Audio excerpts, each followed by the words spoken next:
Well, if everyone can just take their seats now, that'd be wonderful. And we'll get the proceedings underway.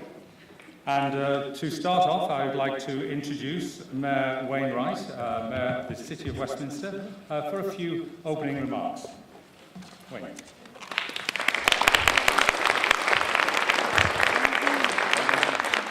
Well, thank you very much, Peter, and thank you all for coming here this evening with us. And just as a little background, we've been working on this project for many months, actually, and we had the opportunity when I went to Ottawa a few weeks ago to be invited by Finn and Peter to sit down and to discuss the operation and what was going on and what could we do and bring it to a town hall meeting so we all would be on the same page at the same time with the same information that was as accurate as could be.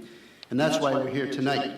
And then we had a little bit, we wanted to wait and see what would happen in the election so that we had the provincial government with us, and Judy now is representing that. So we've put a lot of thought into this, and we're here tonight to hear the final and the most important information that's available on the coal docks. Now, these coal docks, which is the Fraser Surrey docks, has made an application to Port Metro Vancouver to construct and operate a direct transfer coal facility that will transfer between 4 and 8 million tons of thermal coal annually from rail cars to barges and then to deep sea shipping port on Texada Island for transport to overseas markets. That's the operation that's going to take place.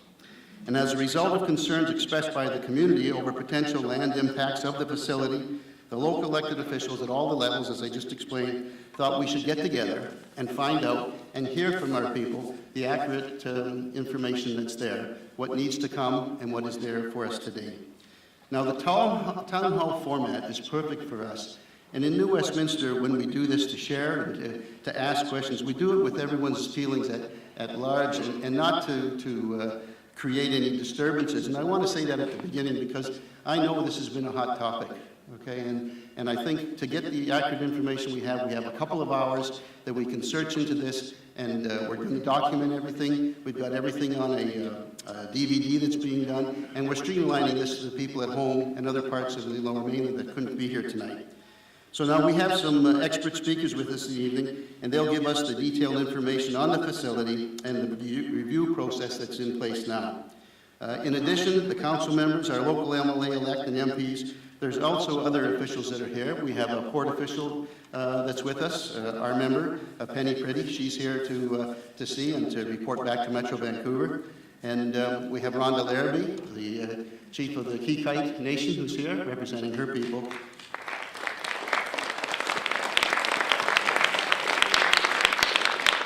And I haven't noticed if there's others, and if there are, I've got my councillors here. I have Councillor John Cote. Where's Jonathan? I know he's here. Councillor Chuck Puckmeyer and Councillor Bill Harper. And so I guess I say this whenever we have this many councillors here, and myself, we have quorum, so we can do whatever that you like. Betty McIntosh. Betty, sorry. In fact, Betty was the first one here tonight, so you'll get a prize for that. So without any more, I'll turn it back to you, Peter, and thank you again for coming, and let's work together on this particular issue.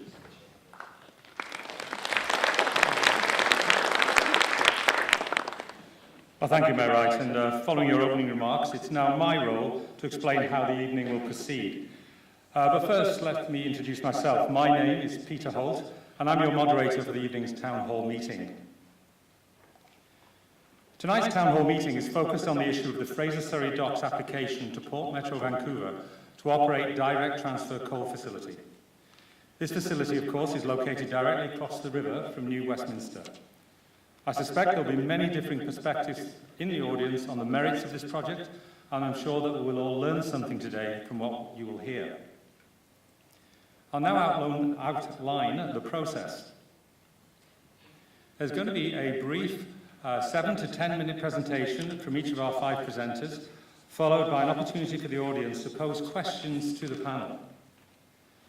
The format of this discussion is based on sharing your views and dialogue, which means that in addition to your comments, you may also ask questions to members of the panel. Now, please ask your questions through me, your moderator, and I'll ask the panel to share their views. And I'll also probably ask more than one member of the panel, so you'll get different views possibly, and hopefully more value for the time you're spending here tonight. As I think I've already said, for those who are less comfortable speaking, we also have an active Twitter feed that is being actively monitored, and that is CoalNW, #CoalNW. To set the scene and introduce some of the known issues that are currently being discussed, we have 4 presenters, and in fact there's going to be a 5th presenter from the regulator, Port Metro Vancouver. And those presenters, the 4 presenters are Jeff Scott, Paul Van Buynder, Andrew Murray and Roger Quan.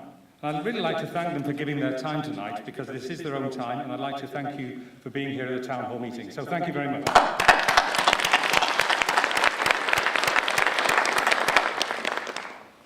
Once we have heard from all our presenters, we will open up the floor to the audience. And you'll be asked to please identify yourself before you speak, not because your name's going to be logged, but because I think everyone in the room quite likes to know that. And some of you might like also to say the city and the municipality you live in. Now, if you want to speak, you need to get the attention of one of our staff members who will add you to the speakers list. And that is Jennifer. Are you there, Jennifer? Jennifer here, and Bev, who is the other lady who's going to be here. And so just get their attention, they'll put your name on the list, and I will be looking at them, and they will basically be handing you a microphone, and I will be looking for that microphone. So those of you who hide the microphone by putting it on your lap under your cardigan or something, you might never get to speak, because I will never see it. So please just keep it high and so I can see it. Now, the event is being recorded to assist in keeping an accurate record of the community's views and of your concerns. And so now let's go with no more ado to our speakers. And we're going to lead off with Jeff Scott, who is the CEO of Fraser Surrey Docks. I think there's a fine for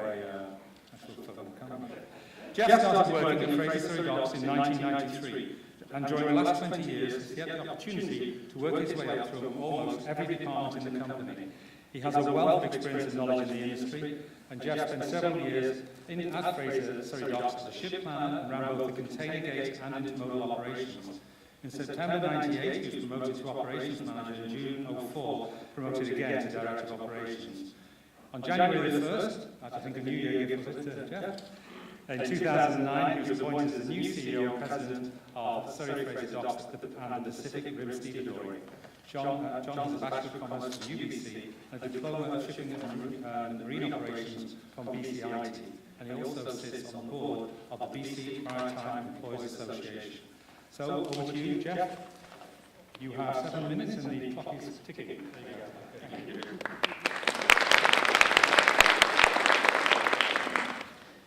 Thank you, Peter. And thank you, I would like to thank the City of New West and Mayor Wainwright, MP Peter Julian, MP Finn Donnelly, MLA Chuck Puckmeyer, and Chief Larry. Sorry, I apologize. But thank you for inviting us out this evening to this event. And we believe that good feedback makes for a good project. And we believe that our role as marine terminal operators to create economic opportunity in conjunction with managing the impact on surrounding communities and the environment. I guess I should click on the presentation here.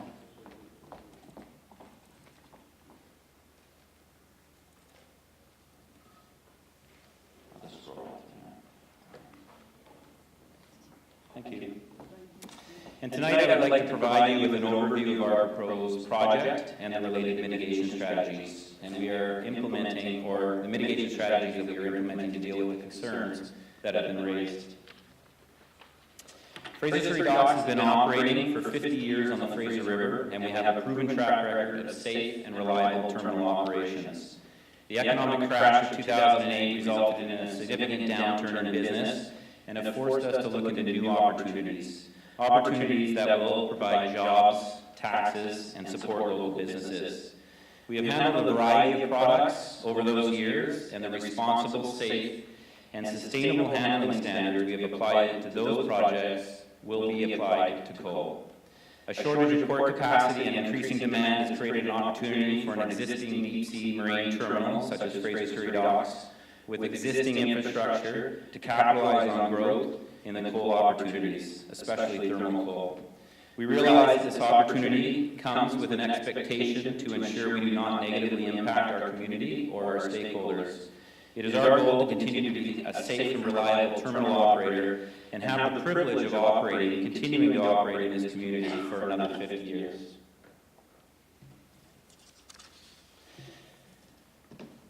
So specifically, Fraser Surrey Docks has applied to Port Metro Vancouver for a project permit to build a coal handling facility within its existing terminal operations. This application process includes thorough environmental and technical assessments and requires the implementation of an environmental monitoring process. The facilities will allow for the direct transfer of coal from trains to barges via an enclosed receiving and conveyance system. No coal will be stored on-site during normal operations. In fact, we do not anticipate we will need a stockpile at all. We are permitting to handle 4 million metric tons of coal with 2 million metric tons in the first year of operations. At 4 million metric tons, we would expect almost a train a day. And each train can accommodate about 12,500 metric tons, which would be loaded onto 2 barges. And the entire project, will result in 50 jobs.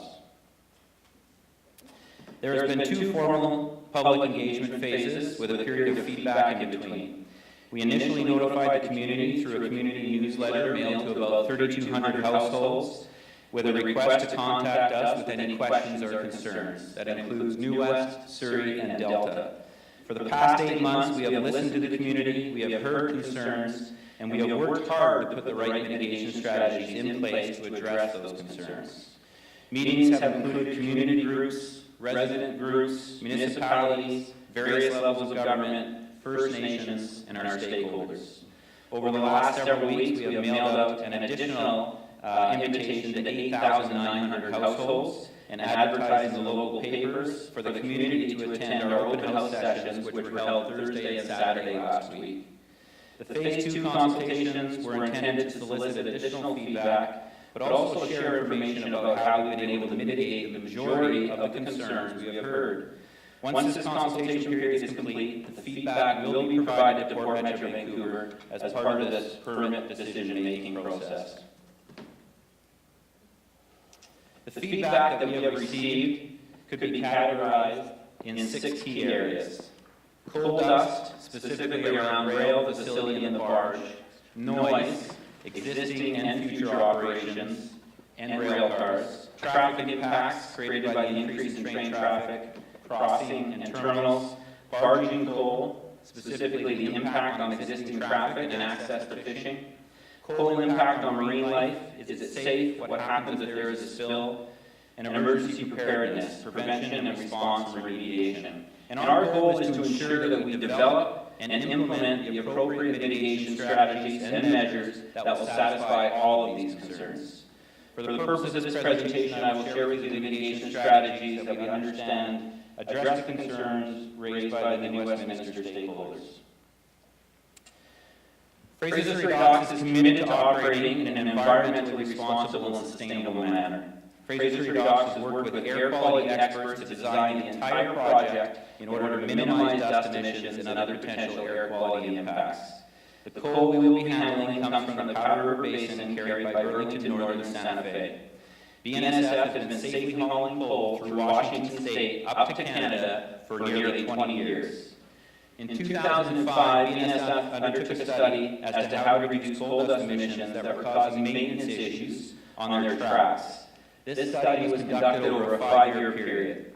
Starting in 2012, and as a result of the study, BNSF has contractually obligated customers to adhere to the loading rules, which include the use of a coating agent, a topping agent, and the profiling of coal into bread, load, shape to minimize dust.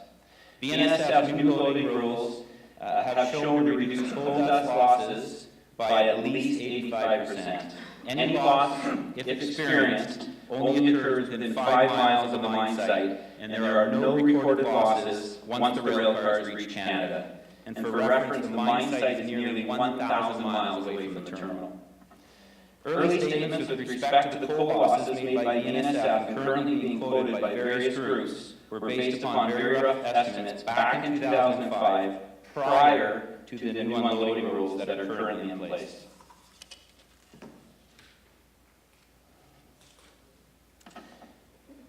Coal has been handled in the Lower Mainland safety without issue for over 40 years. Fraser Surrey Docks has reviewed existing systems and has attempted to implement best practices wherever possible. Coal unloading will occur inside an enclosed shed, and coal will be transported from the receiving pits to the waiting barges via a covered conveyor system. The coal will be gravity fed into the hoppers at a height of less than 3 feet to minimize dust, and the unloading area and all transfer points between conveyor segments will be equipped with water sprayers to suppress any dust that may be created. After unloading, cars will be washed down before leaving FSD. To ensure we achieve the intended mitigation standards, monitoring and meteorological stations will be located strategically around the site and just outside the terminal. A baseline level particulate matter, dust fall, and nitrogen dioxide monitoring program will be implemented to quantify the pre-project levels, and this will provide a comparative reference for future monitoring. BC terminals operate under strict environmental regulations and meet some of the highest standards in the world, and have been safely transporting and handling coal for decades. Since our original submission in July 2012, we have made several changes which should eliminate the need for stockpiling. Coal has been barged safely and without incident from Vancouver Island to Texada Island for over 15 years. We are dealing with an experienced barge operator with impeccable safety records. A snorkel will be used to minimize product drop onto the barge. Coal will be profiled in order to remove uneven surfaces that could easily catch the airflow and create dust. Sidewalls on the barge will help to further minimize windage, and regardless, there will be no barge operations during high wind conditions, which are conditions that are greater than 40 kilometers an hour.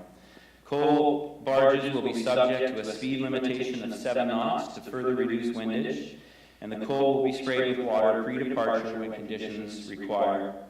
To ensure we achieve the intended mitigation standards, 2 of the 6 barges will be equipped with dust monitoring and measuring stations. From a noise perspective, all movements within the rail yard will be restricted to 3 miles per hour. The unloading from the rail cars will be at a drop of no more than 3 feet. And we will also use an electronic railcar positioner to reduce the shunting. Noises created by railcars when you shunt them, this indexer will pull them through the system.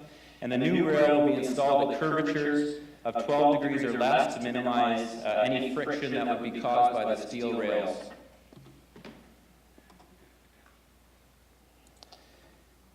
We conducted, back in the summer, actually for the 2 months in the summer, we conducted a thorough assessment of possible marine navigational risks associated with the coal barge movements, and it was concluded that the proposed barge movements present no new risks. And again, we're implementing additional measures to ensure that the barges do not operate in foggy or high wind conditions. The tugs will be operated, and the power provided to those tugs will be in conjunction to what's required for the cargo that they're handling. The barge hulls are compartmentalized to ensure that if there is an incident or there is an issue, that the barge will not sink. We're ensuring all tugboats, barge captains are certified by Transport Canada. And again, Lafarge, who will be the primary operator, has been operating barges in the Fraser River for over 20 years. In addition, we look to risk prevention. Safety continues to be our #1 priority. We have completed operational risk assessment with the unions and employees, which then get incorporated into our standard operating procedures. We have a comprehensive spill response plan in place, and in conjunction with that, we're working with regulatory bodies, fire departments, and others to make sure our spill response, our fire response, and our other response plans are adequate. And in addition, we ensure that we have a fire response.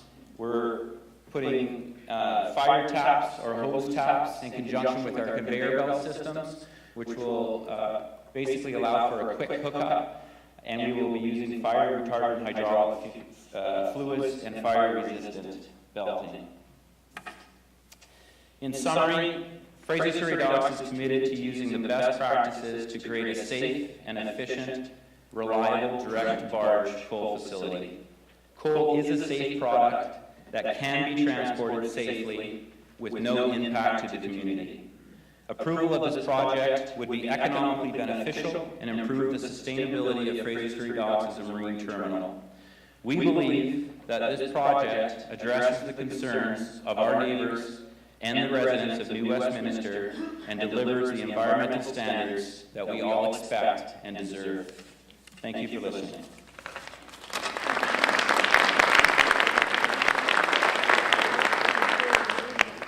Thank you very much, Jeff. Next we have Greg Yeomans, Manager of Planning at Port Metro Vancouver, who's going to explain the permit process to us all. Greg is a registered professional planner with a long history of planning in the Metro Vancouver region. He's been a planner with the City of Vancouver, with Metro Vancouver and TransLink. He recently joined Port Metro Vancouver as the Port's Manager of Planning, where he oversees current planning and development of the Port's new land use plan. Greg.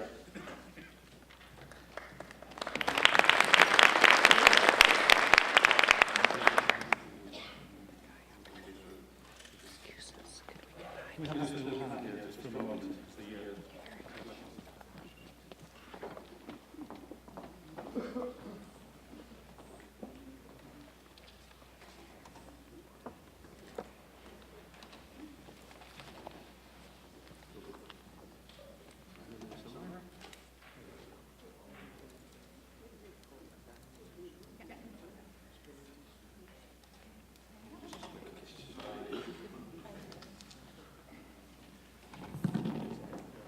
Hello. Thanks, Peter. Hello, everybody. I appreciate the opportunity to spend a few minutes with you tonight to briefly outline Port Metro Vancouver's project review process as part of tonight's proceedings.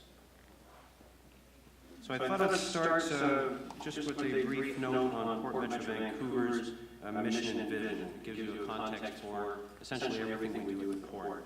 The Port's mission is up there on the screen. You can see it. It's to be the most sustainable gateway for the customers we serve, benefiting communities locally and across the nation.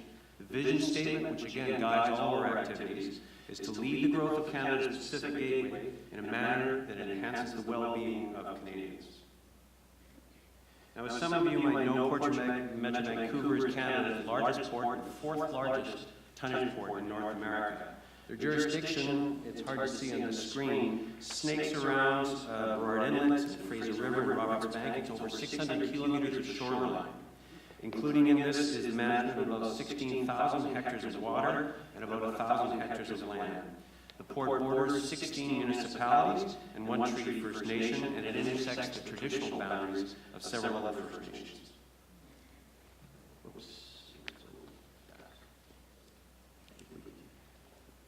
Maybe not. Let's try.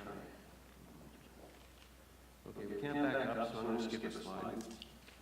Now, a lot of people don't realize that coal is actually the port's principal bulk export. It's over 25% of the port's annual tonnage, 26 to be exact. There's two terminals that have handled coal since the 1970s, Neptune bulk terminals in North Vancouver and West Shore terminals in Delta. This slide gives you a sense of the breakdown between the two basic types of coal shipped through the port, most of which is metallurgical. Let's see if I can move one slide ahead. Okay. So under the legislation that guides us, the port's required to ensure that no significant adverse environmental effects occur that cannot be mitigated on port lands, air, and water as a result of new development. Similar to the municipal permitting processes around the region, each project application is carefully considered and rigorously reviewed on its own merits under applicable policies and regulations. Now, at the core of the project permit process is what we call the environmental impact assessment, and I'm going to tell you a bit more about that in a moment. And finally, our project permit reviews at Port Metro Vancouver are only complete when all required technical reviews and consultations are themselves complete. Port Metro Vancouver engaged local municipalities in the project permit review process. It depends on the scale and the scope of the proposed project. We have many projects going on at any given time, all the way down from something as small as a dock to something as major as a terminal. Port Metro Vancouver refers projects to the appropriate environmental agencies, such as Department of Fisheries and Oceans, Environment Canada, and others, for coordinated review where it is applicable. And the port also engages Metro Vancouver here at the table on significant projects or on project proposals that have a potential to significantly change air emissions or which could have a significant impact on regional transportation. And sometimes in cases like that, we also have to bring in other agencies such as Translink. Up here in the slide, you can see a few examples of some past referrals to Metro Vancouver, such as the Deltaport Third Berth project, batch plant of Lafarge's, and the West Shore project. Okay. So the port conducts environmental reviews on all projects within our jurisdiction, regardless or not as to whether the scope of the project triggers CIA 2012, that's the Canadian Environmental Assessment Act. Under the legislation, the port cannot permit a project that has significant adverse environmental effects that can't be mitigated. Project effects on air, land, and water, including fish and wildlife habitat, are all considered in the port's environmental assessments, including the need for technical studies and assessments based on the type of issues you see up on the screen, whether it's air quality, habitat, fish and wildlife, soil and water quality, noise, light, and many others. Okay, now you've actually heard a little bit of this, but from Jeff. But the application for Fraser Surrey docks was received back in June of last year. This is a process that's currently ongoing. Nothing is complete. We're reviewing all aspects of the project even now, from planning, engineering, fire protection, marine, road, and rail traffic. Our environmental review, as I said a minute ago, that's at the heart of the process. And that can deal with impacts to habitat, riparian areas, community health impacts such as dust, noise, and air quality. Again, you heard a little bit about this in Jeff Scott's presentation a moment ago. But the phase one of the process of consultation began in the early days of the application in September of last year. And we required Fraser Surrey docks to have a second phase, which was run earlier this month in the form of two open houses, which you heard about. Municipal councils and representatives have been engaged in September 2012 in the immediate area. We have referred packages to Metro Vancouver and Fraser Health Authority to comment, to provide them an opportunity to give us their comments, and we'll take that in as part of the input in the ongoing process. And not clearly here on the screen, First Nations consultation continues to be ongoing. I believe on the order of 15 First Nations have been contacted for this project. And if you'd like more information, because you're only getting a few minutes from here today, feel free to go to our website. We have a project page with all the studies associated with this project, summaries of consultation and other things. It's a very easy website to remember, www.portmetrovancouver.com. Have a look, there's a lot of information there. So, just closing out, aspects of this project fall somewhat outside Port Metro Vancouver's jurisdiction. I think you've heard of that, and we'll be discussing again later. But so as such, we've given some of the broader concerns being raised about impacts along the transportation corridor. The port is facilitating a meeting between Fraser Health, Metro Vancouver, the Railroad Survey Project, BNSF, and Fraser Surrey docks to discuss these broader issues. And as the process continues, Fraser Surrey docks will be required to respond to the comments heard through this process and report out on how they plan to mitigate the impacts identified during the process and through technical studies. So I really want to end with stressing one point. This project is still under review, and it will remain so until the consultation process is complete, all technical reviews are done, and the supporting information has been submitted and reviewed.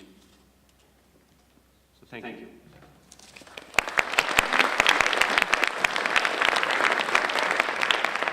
Thank you, Greg. Next is Dr. Paul Buynder, VP, Public Health and Chief Medical Health Officer, Fraser Health. Dr. Buynder is a public health physician and has held previous senior public health positions in a number of Australian states, at the Centre for Infections in the United Kingdom and in New Brunswick. He has held personal appointments on the National Advisory Committees on Immunisation in 3 continents. He also holds appointments as an adjunct professor both in the School of Health Sciences at Simon Fraser University and in the School of Population Health in the University of Western Australia. Dr. Buynder.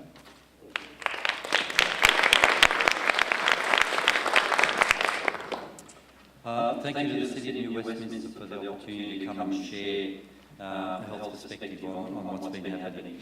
I want to make it clear at the beginning that the views that I'm expressing are the views of the Chief Medical Health Officer under the Public Health Act. So this is not a Fraser Health statement. This is a view under my responsibilities as the Chief Medical Health Officer to protect the public under the Public Health Act. So it's actually a formal process under a legislative requirement. And I just want to try and put the dichotomy that we're facing as a health authority into the particular process. I believe jobs are good. I believe jobs in municipalities provide economic benefit, and that the revenue of municipalities helps provide further services and helps people in general in those communities to have a better quality of life. Conversely, I believe the regular inhalation of coal dust is not good in the context of working in a mine or being in the facility of a mine. There's lots of good data about anti-black lung and various pneumoconiosis and so on. And there's data from people who live in parts of Queensland and West Virginia and various other spots that if you have a high intake of coal dust, it's not real good for your developing baby, and it's not good for your lungs and various other things. So, this is a question of, is the benefit provided by the jobs outweighed in any way by an exposure pathway that means lots of people are going to be sucking in coal dust, and that we need to balance it. So it's not a matter of jobs are good, it's a matter of jobs are good, but is there any downside to this? And that's the bit that we need to establish as part of that. And we are aware that there is significant community concern. So there is a proposal. I'm not going to go through that because we've had Jeff go through that already with you, quite specifically about it. When Health looked at this process, we took into account that we really want to have a rigorous bid for this 4 million tonnes, because I keep looking over the border down south, and increasingly it's becoming difficult in Washington State or Oregon to ship your coal out through a port there. They're making it harder and harder. There's something like 200 million tonnes of development proposed there. There's 250 million tonne developments. So, we're talking about 4 million tonnes, it's not a lot, but, the principle behind what we should be looking at is important, because maybe in 5 years' time we're talking about, an order of magnitude more than what we're discussing today. And lots of people think differently, and there's people who want to have a discussion about global warming or coal dust and what we're doing. That's not part of what my role is. I'm not here to save you from global warming and climate change. I'm here to see whether or not there's an impact on the public with the transport of the coal and the export of the coal and the whole way. And part of the challenge of this is that Port Metro owns Fraser Surrey Docks permitting process, and they don't own the permitting process for the train from Peace Arch all the way to there, and they don't own a permitting process from the docks up to Texada Island and the barge travel. And so, they could come out with a statement that said, we're confident that there is no issue in the footprint that's FSD, but from a health department, we want to be confident that there's no issue from the footprint that starts when you get to the border and disappears when you're on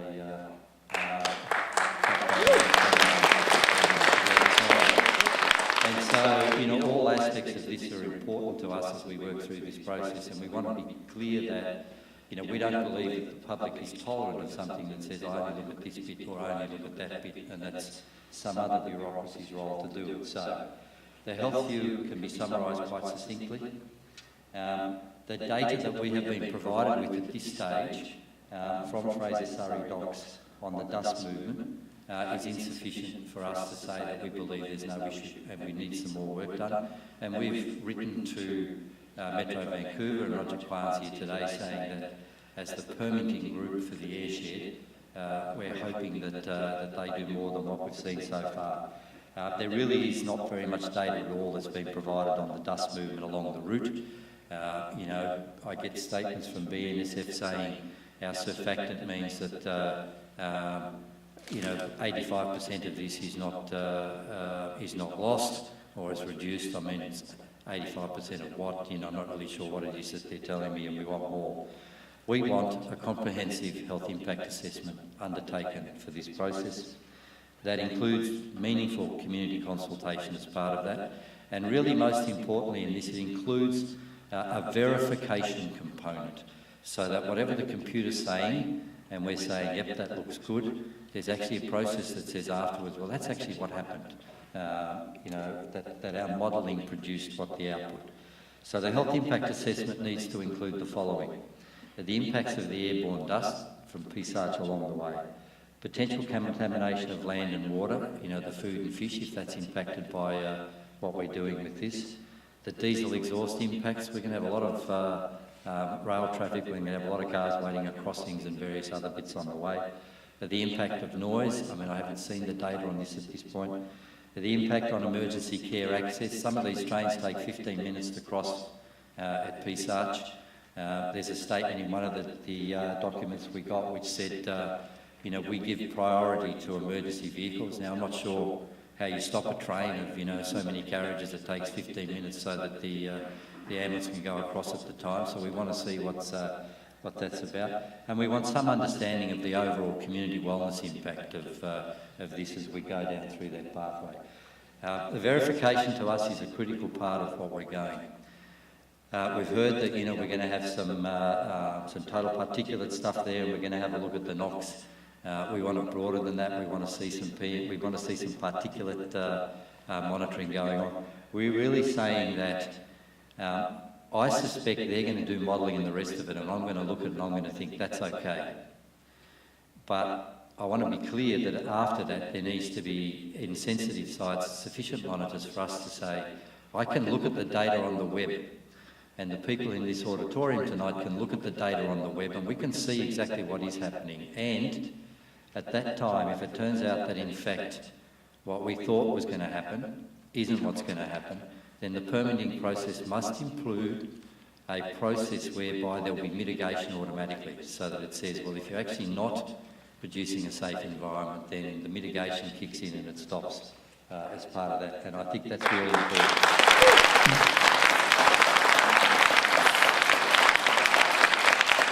So in summary, as the Chief Health Officer, I am not in favour of this proposal, but as the Chief Health Officer, I am not against this proposal. I'm saying I don't know enough today, and I think I should know enough before we all say this is a great idea, because the jobs are important in the Fraser Valley. We don't know enough as a group. We should know that before we start. And, this is not a matter of leaving it in the ground or not. There are safeguards that can be built into most of the things that we're talking about. We want to see that that's clearer than it is to me at this particular time before it goes ahead. Thank you.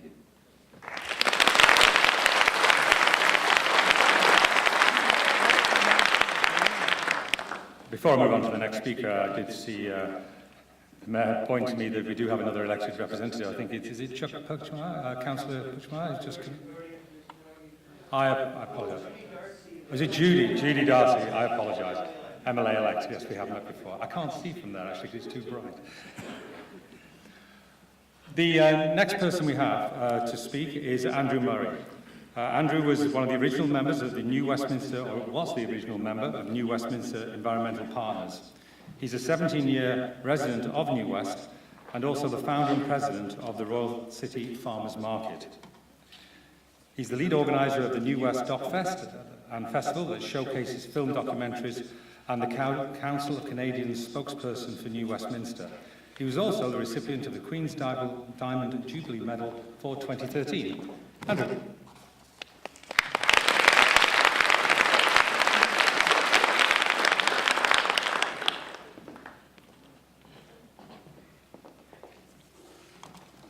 Good evening. Thank you, Peter.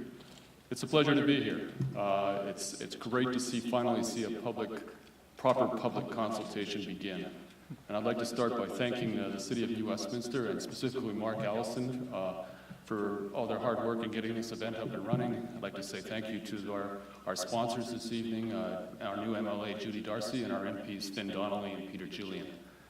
Now, it shouldn't come as any surprise to you as a spokesperson for an environmental group that we have serious concerns about many aspects of this project. Those concerns revolve around issues about public health, air quality, water pollution, the impact on New Westminster, our neighborhoods, our plans for the future, and also the global impacts when we make decisions locally that end up creating tremendous amounts of greenhouse gas emissions somewhere else. So Dr. Van Binden has really done a great job of discussing the health concerns. So what I'd like to right away is move towards the first stage of this process, and that's the risks and benefits. And up till now, the only benefit that I can really see is 50 jobs. Not 500 jobs, but 50 jobs. Now, these are 50 good jobs, there's no question. And my organization, we're not against job creation. And we want Surrey Fraser Docks to be successful. But we just want them to sell a different commodity. Okay?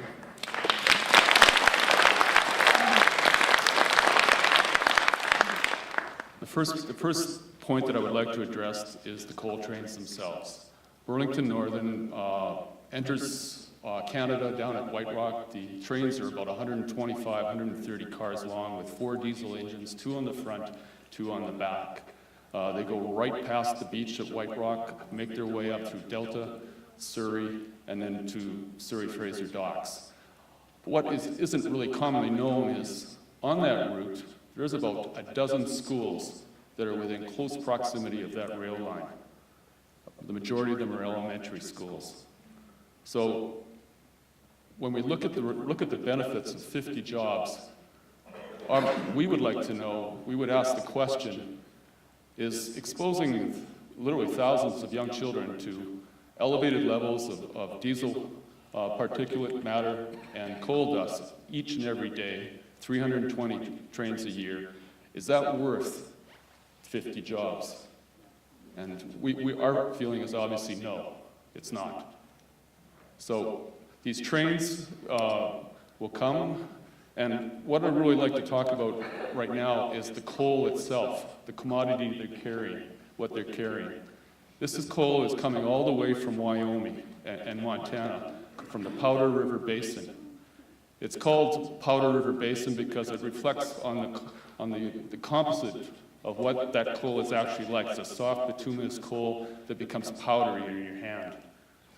And it's not commonly known that this coal also has a propensity to self-combust. This coal, folks, is the lowest quality thermal coal in North America. This thermal coal means that it will be burned for electricity somewhere in the world. The fact is thermal coal, the market price for this coal reflects the poor quality. I checked yesterday morning, the current price, just to give you a comparison, Appalachian coal, thermal coal, is currently trading at $65 to $67 a ton. Powder River Basin coal, PRB, is currently trading at $10.55 a ton. That illustrates the quality or the lack of this product. It does not burn. It still emits the same amount of carbon dioxide into the atmosphere, the same amount of greenhouse gas emissions, but it's very little energy is derived from the burning of it. So, and it's for that reason that the states of Oregon and Washington have refused to ship it from their ports.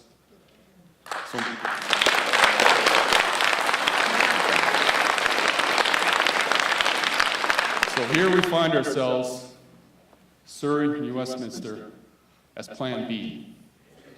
And how did we become Plan B?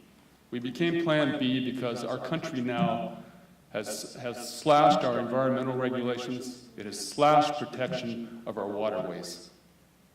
And that's why Port Metro Vancouver, which is a federal government body, is welcoming this coal. They're basing their decision on a very narrow focus of expanding trade out of our port. We find that unacceptable.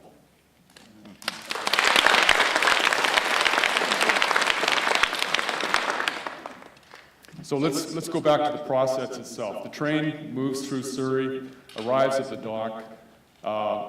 It moves into a covered shed, and a covered shed is a good thing. It's unloaded undercover, goes down into a pit, and then is put onto a covered conveyor belt. Again, covered conveyor belt is a good thing.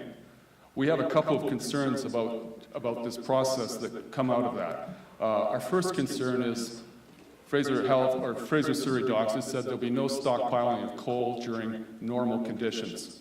Well, normal conditions means what? Our contention is, as this facility expands from 4 million tons to 8 million, which is the end game, 8 million tons annually, that'll be, I won't guess at how many trains that will be, but the fact of the matter is, it will, and if you're still going to have to barge it to Texada Island, you're going to have coal stockpiles on that property. In fact, there's an area of a couple acres there for that purpose. That is down the road. So I think it's inevitable that we will see coal stockpiles across from this city over at Fraser Surrey Docks. The second point we'd like to make about that process is the covered conveyor belts. When they're covered, they're hard to clean. And when you're talking about this low-quality coal, it's adhering to the conveyor belt, it's gumming up the works. So they'll use high-powered hoses to keep it clean. That creates runoff. Our concern is that runoff will end up in the Fraser River. Okay? So then we get to the next stage, open barges. I attended the Fraser Surrey open house in Surrey. I was speaking to a gentleman from Lafarge, and I asked him, I said, is there such a thing as a covered barge? And he said to me, sure, that's how we move our cement. And then I made the connection, Lafarge, cement, great, okay. And I said, the next question, why aren't you using covered barges for this coal? And he looked at me and he said, because it's not financially feasible. So there you have a perfect example of a profit margin taking precedence over our quality of life, our potential negative impacts on air quality, and negative to the ports of Fraser River. So when he said that, right behind him was also, and I think this was alluded to by Jeff earlier, that these barges they'll sail only, the only reason they won't sail if the wind is blowing 40 kilometers an hour. So when you have a wind from 15 to 39 kilometers an hour, that barge is going to sail.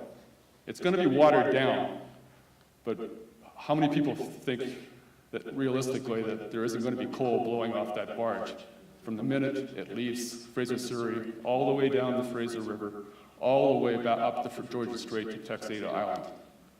It's highly unlikely. There'll be coal dust blowing off that and coal. So, which brings us to the Fraser River, this incredible waterway that we live on. A river that annually, on the endangered rivers list, is either in the top 5. Last year was top 5. It has been #1 endangered list. Mark Angelo puts out that list, and each year they lament the amount of increased industrialization which affects this river. We just spent $25 million of our tax dollars on the Cohen inquiry to find out why wild salmon and the sockeye runs are disappearing from this river. And when you see decisions like this, it's easy to understand why wild salmon are disappearing. We also have a member of Parliament who's with us tonight, Mr. Donnelly, who has swam this river from one end of it to the other, not once, but twice.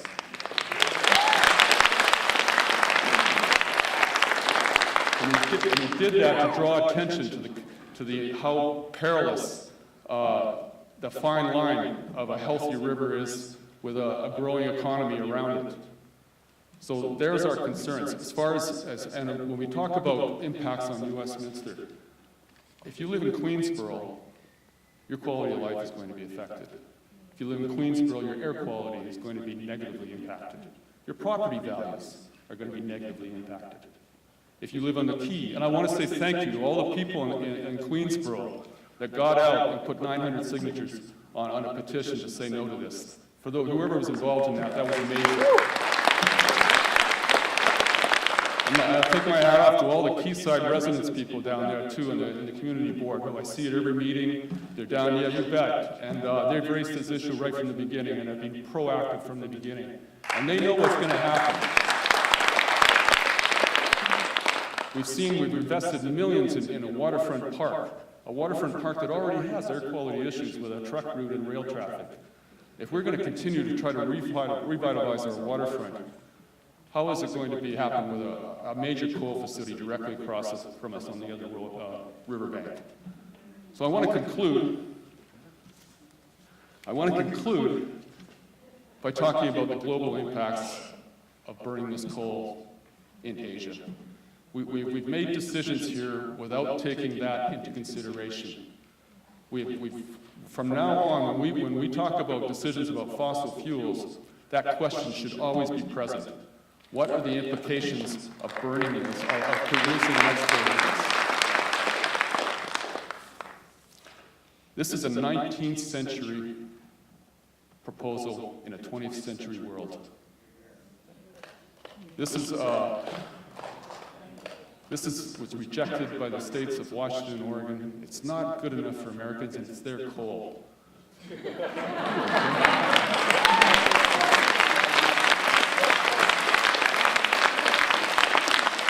just want to say one last thing. One of our most respected citizens in this city, one of the highest esteemed, Professor Mark Jackard, a year ago, he went down to White Rock and he stood in front of a coal train on those rail tracks and he refused to move. And he was arrested for that. This is a gentleman that has shared a Nobel Prize for his work with the United Nations on global climate change. This is a gentleman who is head of the resource department up at SFU, a gentleman that has respect in this country and around the world for his work. And he made that decision. And personally, when I saw that, I thought, what an amazing example of leadership. And I think what he was saying to each one of us, this is the line in the sand. If we make this decision to cross this line, we are doing irreparable harm to our children and future generations of Canadians. We are better than this. We are better than this as a province. We are better than this as a nation. Thank you.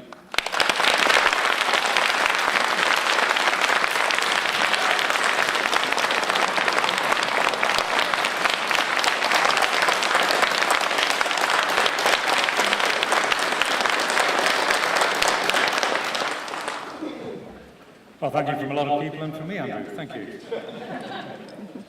And finally, we have Roger Quan, Manager of the Air Quality Policy and Management Division of Metro Vancouver. Roger is the Division Manager of Air Quality Policy and Management at Metro Vancouver. He leads a staff group that is responsible for managing air quality in the whole of the Greater Vancouver region, which includes planning, policy and regulation development. It also includes coordination with other air quality, health and environmental agencies, environmental assessment and the operation of a comprehensive air quality monitoring network, which also goes into the Fraser Valley Regional District.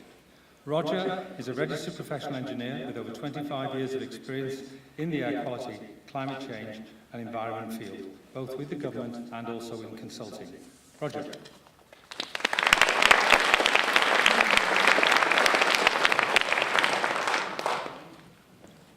Thank you, Peter, and good evening, everybody. It's not really fair to go last, especially after that, but I'll do my best. I do want to thank the City of New Westminster for the opportunity to present tonight.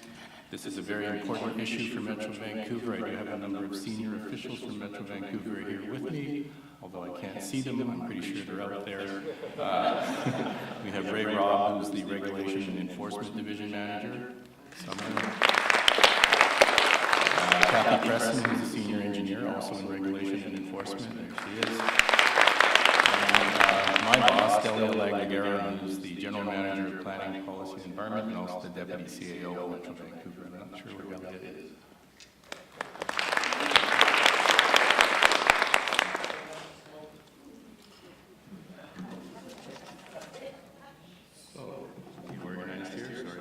So I'm just going to give a quick overview of the presentation I'm going to give tonight. I'm going to give you some context on the Metro Vancouver airshed, the potential impacts of coal shipment activity, what our role is in the review process and how we work with Port Metro Vancouver on that process, and then the next steps for Metro Vancouver, including discussion at our board of directors level.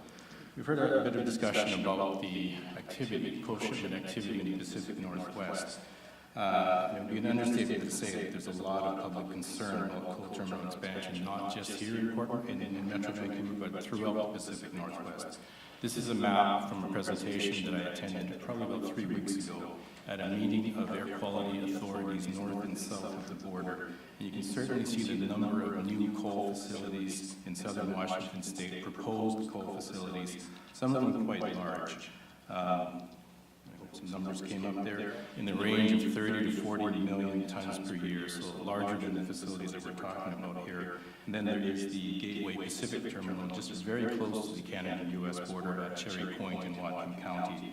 And that is proposed to be a 48 million ton per year facility. So these Washington state coal facilities are, to my knowledge, all at the various stages of applying for their regulatory approvals.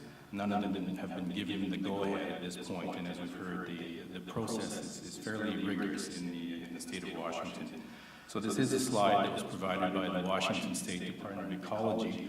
They've kind of tucked us Canadians up into the top left-hand corner there, but they do show the 3 facilities that are under consideration here. So we have Neptune Terminals, which already exists. It's handling metallurgical coal, but it's proposing to expand from 8 to 18 million tons. We have the West Shore terminals at Deltaport, already at about probably 27, 28 million tons per year, but with a capacity to get to 33 million tons per year. And then what we're discussing tonight, the Fraser Surrey Docks, a facility which currently does not handle coal, but is proposing to handle as much as 8 million tons per year. And if we looked at, and I think Dr. Buynder referred to this earlier, in total, all of the capacity that's shown on this map is close to 200 million tons per year of coal moving through the Pacific Northwest, largely from the Powder River Basin mine that you can see on the right-hand side of that map there. So what is it that we're concerned about from an air quality perspective?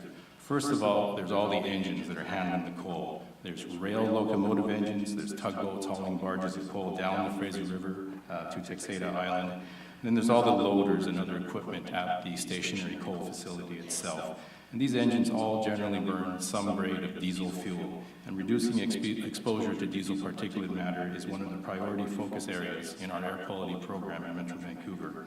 Our assessments, which have been supported by the health authorities, puts the reduction of diesel particulate matter as the #1 health priority. And so the #1 health risk from exposure to air pollution in our urban airshed comes from diesel particulate matter.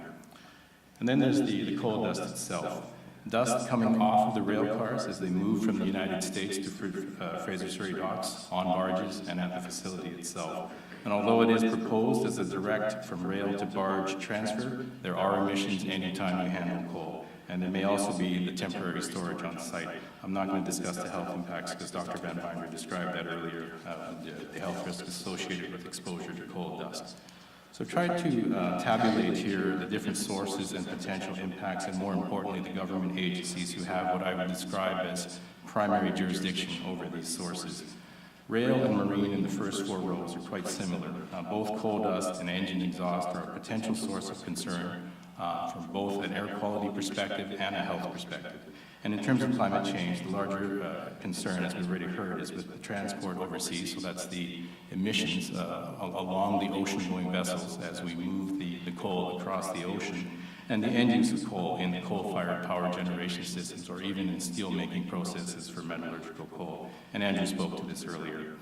And for both marine and rail transport, the lead jurisdiction is with the federal government under, for example, the Railway Safety Act or the Canada Shipping Act, and Environment Canada for different standards restricting fuel quality. Now, moving to the Fraser Surrey Docks facility itself, this is where both Port Metro Vancouver and Metro Vancouver have a role. As Greg explained earlier, Port Metro Vancouver would issue a project permit to Fraser Surrey Docks, who are a leaseholder on Port federal lands. And I guess the analogy is this is kind of like a building permit that the city of New Westminster would issue to a landowner in this city.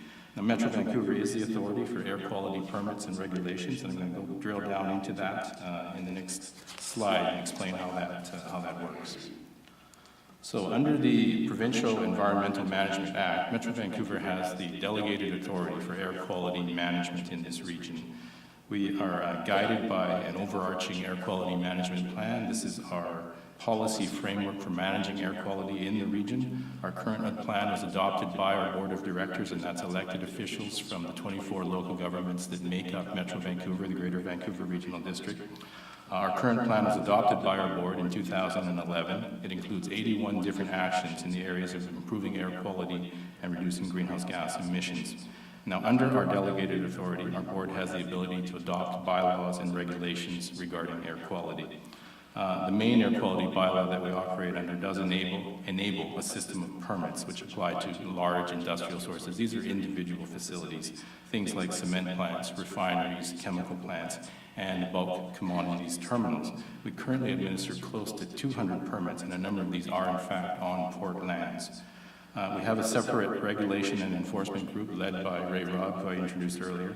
They make the permitting decisions, they carry out the inspections, and they promote compliance with the conditions that are established in the Metro Vancouver air quality permits. So Fraser Surrey Docks at this point has been advised that they do need an air permit from Metro Vancouver. Earlier this month, we received an air emissions permit application from Fraser Surrey Docks. And I want to emphasize that this is distinct from the project permit application that Fraser Surrey Docks has submitted to Port Metro Vancouver. So we are in the process of reviewing the permit application, but we've also reviewed the information that they've previously submitted to the port. And on the basis of the information that Fraser Surrey Docks air quality consultants have provided, we've analyzed in terms of the overall air emissions loading in the region. This is the emissions of the sum of all the pollutants that contribute to smog in our airshed. That would include nitrogen oxides, sulfur oxides, volatile organic compounds, fine particulate matter, and ammonia. And recognizing that Fraser Surrey Docks has indicated they may incrementally increase coal handling capacity as the project proceeds, we look at the emissions totals in years 2 to 5 and years 6 plus, and that's at 4 million and 8 million tons per year of coal. We're looking at about 20 to 40 tons of annual emissions. And that isn't huge in the overall context of the airshed. It's actually less than 0.1% of airshed totals. But equally, we have to look at what this means to the local community, and certainly that's why you're all here tonight. The consultants have used a dispersion modeling approach to predict what the concentrations will be in the areas adjacent to the proposed facility.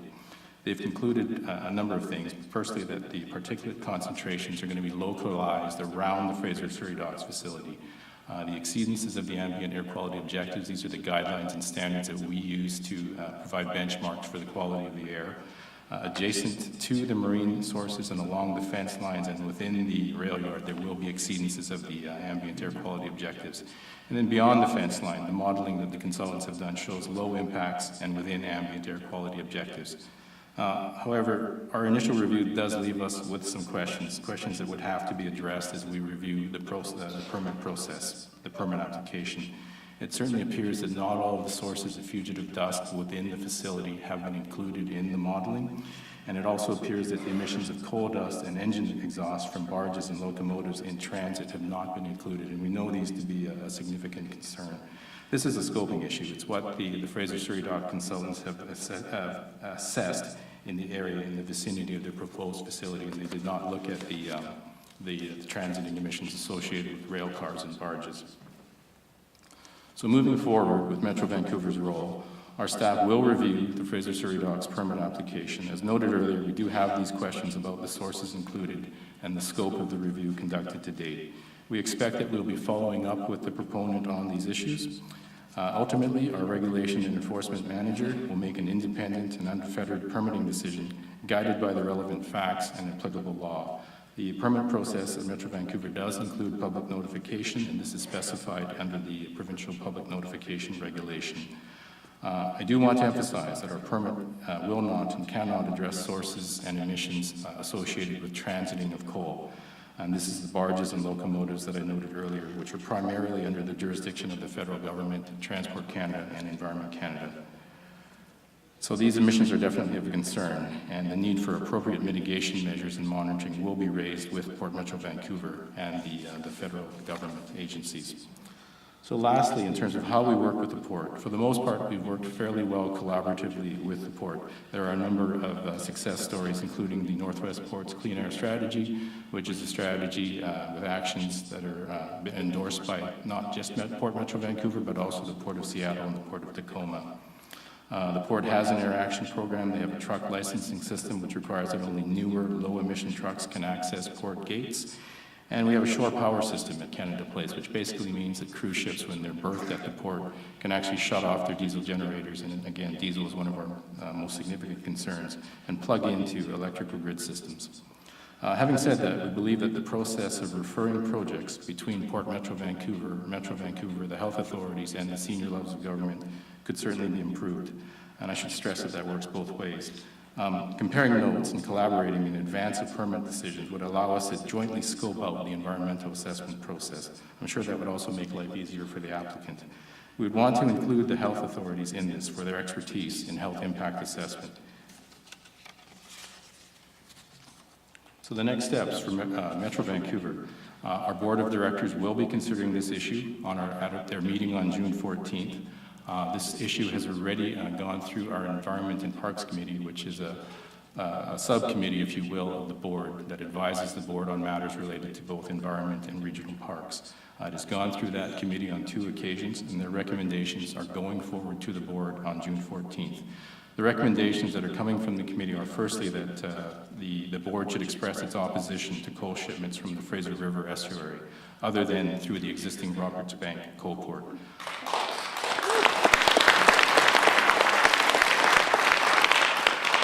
Also to call on the port for a more formalized referral process between Port Metro Vancouver and Metro Vancouver. Support for the inclusion of the health impact assessments, which Dr. Van Buynder spoke of earlier. And finally, advocating to the senior governments for mitigation measures, not only the mitigation measures, but the follow-up monitoring to address emission sources that are not within Metro Vancouver's permitting jurisdiction. So that's where I'll close. I understand we're taking questions from all of the panelists at the end, and I am the last panelist, so I think we're moving into question period. There's a graphic here of our Caring for the Air document, which I think I left about 50 copies of at the front table, and it's a document that describes all of the air quality programs that we have in Metro Vancouver, so if you have a chance to pick that up, we'd really appreciate that. Thank you.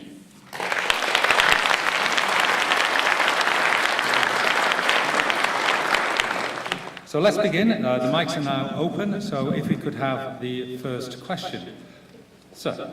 Well, thank you very much, and I want to thank everybody for coming out. My name is Chuck Puckmeyer. I'm a member of New Westminster City Council. Thank you to the panel, and thank you to yourself.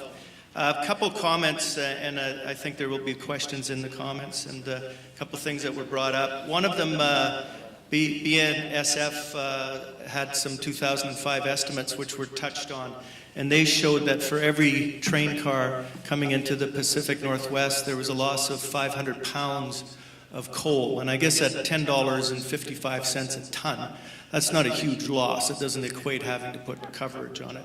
And so on a 120-car train, and I know they say they're doing better now, on a 120-car train, that's 30 tons of coal is lost. Now, they put a topping agent on it, but we don't know what happens when it rains, when that agent dries, gets wet.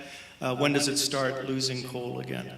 There's the issue about 50 jobs. I called the Longshore Hall to find out if it truly was 50 jobs. And the longshoreman president says that for them, the longshoreman jobs in Surrey, Fraser Dock are 15. Now, I want to give you an example of what comparison with that. A steel ship that comes into Surrey, Fraser Dock has 3 gangs of 15 persons. My niece is a longshore woman, and 3 foremen. So that's 48 jobs. Now, what worries me about this coal facility is once it's permitted, and it's only 8 million tons a year, it's such easy money. When you're looking at 15 jobs for a half a dock coal operation compared to 48 jobs per ship, and it's a 7-berth dock. So I worry that the easy money of shipping this coal will eventually push all those actual labor-intensive stevedore jobs out of the dock. Now, You know, Port Metro Vancouver, we deal with them all the time. We've done some issues with land. They've purchased land in New Westminster. They tell us how important it is to have industrial land in the very, very narrow Cascadia area and the lower Fraser Valley. There's very little industrial land left on the west of Fraser Basin, and Metro is always crying out for land. So I say to that, why would you take 150 acres of prime industrial land that really will have no great value after that? If you double that coal facility to, let's say, 30 longshore jobs, that's 150 acres. That would be less than 3 people employed per 10 acres of land. 3 people per 10 acres of land. That is a colossal giveaway of some of the most valuable industrial land that we have here. The the steel ships unload. Those jobs are all well paid, excellent jobs. The steel goes onto trains, goes onto trucks. It ends up across Canada. It ends up producing more commodity. You know, we're sacrificing that for coal. So what I say, you know, I think if you just go back to the mission statement, which we saw earlier, the mission statement of Port Metro Vancouver is to lead growth of Canada's Pacific Gateway in a manner that enhances the well-being of Canadians. This will not enhance the well-being of Canadians. And I say, please, please, don't do it.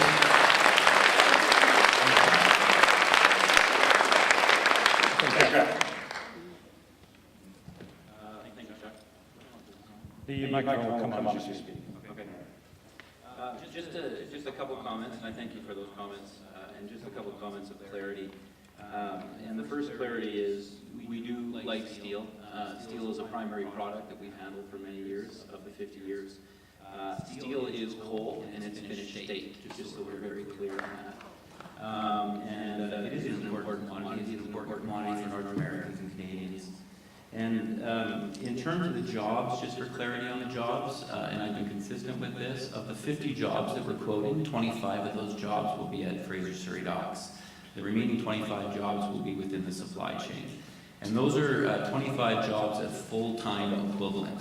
And I want to put that in comparison. When you talk about the steel game, that's one game, one day, one shift. What we're talking about is full-time equivalent jobs. So to put that in comparative terms, we currently have about 230 full-time equivalent jobs on site. We used to have over 500, we currently have 230. This will add an additional 25 full-time equivalent jobs. The final comment I'll just make on BNSF. BNSF self-assessed their issue, and they do not have any data to back up the numbers, unfortunately. There was no scientific or testing done in terms of the emission. And so they estimated, and it wasn't a great scientific estimation, it was an estimation based upon a visual estimation. So they looked at the rail car upon loading, they looked at the rail car at destination.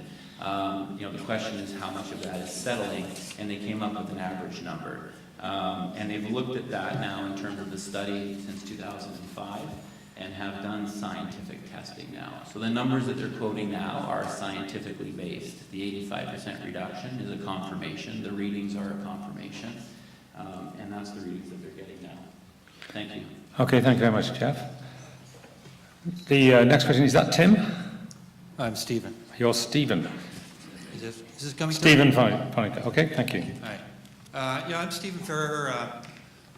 I'm coming to you from, I'm with the Burnsbog Conservation Society, and some of you have gotten the poster I gave you regarding we're having a meeting coming up next week. Can you make sure if you just put your mouth very close to the... Is that better? That's great, thank you. Yeah, sorry. Yeah, my name is Stephen Ferrer. I'm with the Burnsbog Conservation Society, and we're having a meeting coming up on this issue in a couple weeks. I gave you a poster about that. First of all, I'd like to thank the organizers for hosting this. You know, over a period of the last several months, our organization, the Western Canada Wilderness Committee, which will also be present at this meeting on the 12th, which I've given you a poster about, voters taking action on climate change.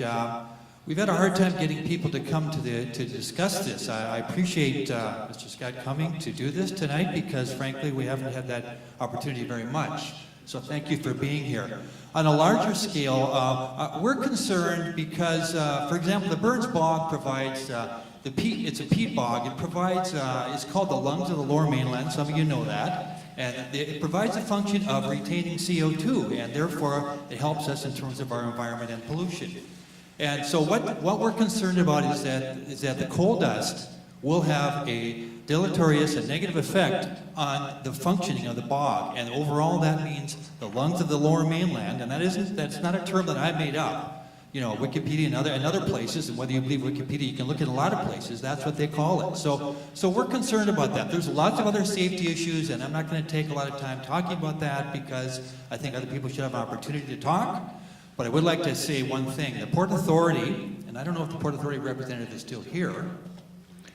Yes, he is, but he's the regulator behind, so he's not actually answering questions because they're the regulators. Oh, I see. They just told the all process. right. Well, that's okay. Well, thank you for clarifying. I apologize. I didn't realize that. One of the concerns here, and to me, this is a fundamental concern for our society, and that is for public things to have credibility.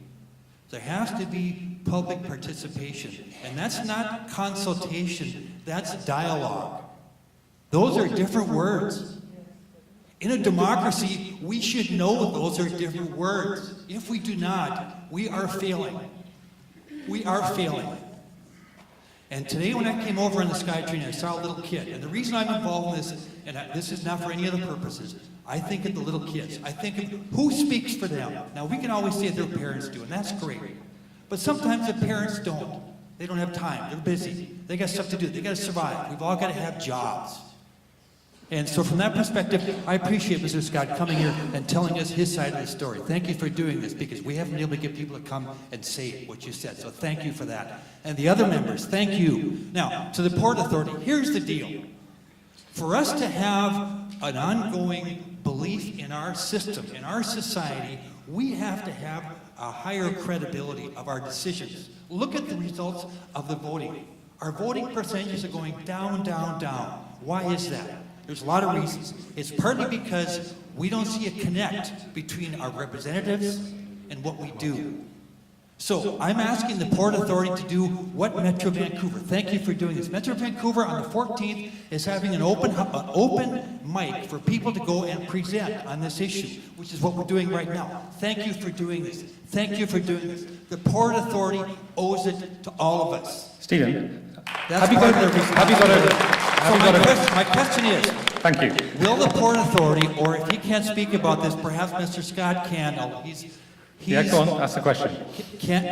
Would you endorse that happening on a larger scale so the Port Authority, I guess your bosses, can authorize a more of an open dialogue because we can't decide this without having more public dialogue? Thank you. Jeff? Just for clarity, we have undertaken and we have been following a very, very rigorous consultation process. And the definition of dialogue is an exchange between two parties. We've been having that on a regular basis with stakeholders, community representatives, and others. And we have been meeting face to face, we've been meeting with groups, and we've been sharing the story and listening to what people have to say. We have been listening to what people have to say, hearing their concerns, and implementing mitigation strategies to address those concerns. We've had a very rigorous process. There's been 2 phases, and we're diligently following that process. And that's what we're committed to. Okay, thank you. Roger, in part of this, certainly Stephen said that he felt that the coal dust was going to have a deleterious effect on Burns Bog.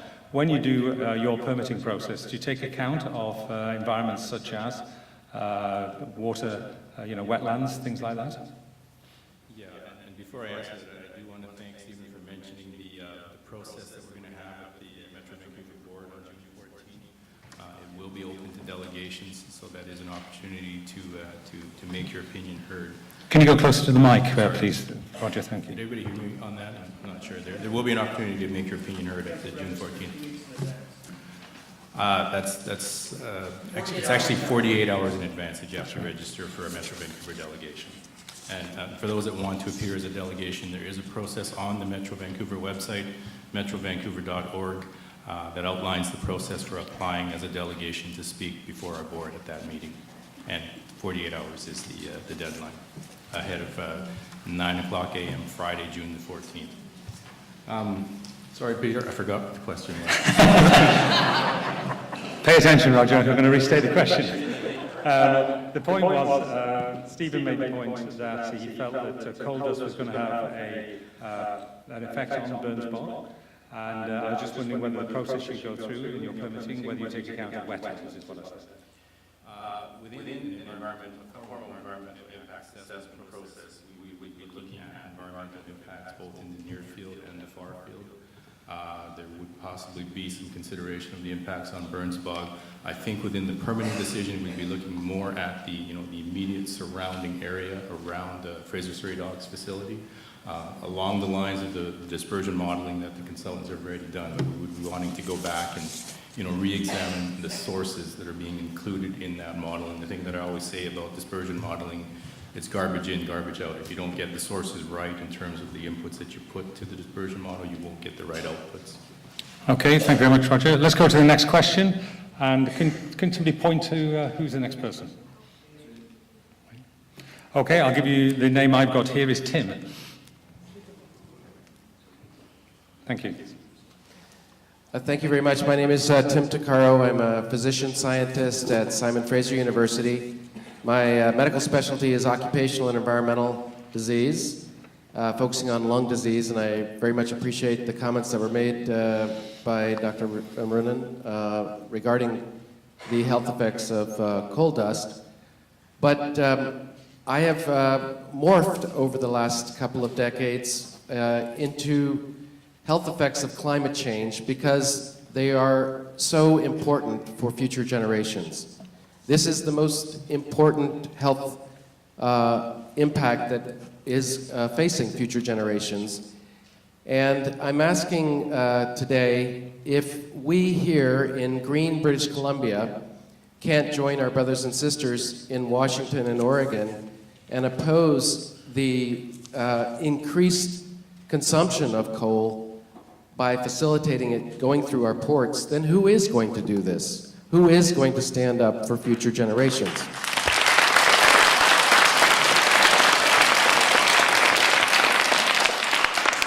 My question is to both Roger and Dr. Van Buren.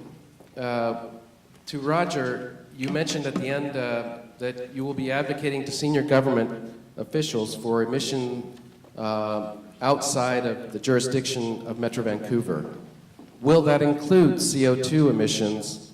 Will you advocate to reduce Canada's CO2 emissions or Metro Vancouver's CO2 emissions in the spirit of Vancouver being a green city by 2020, the greenest city in the world?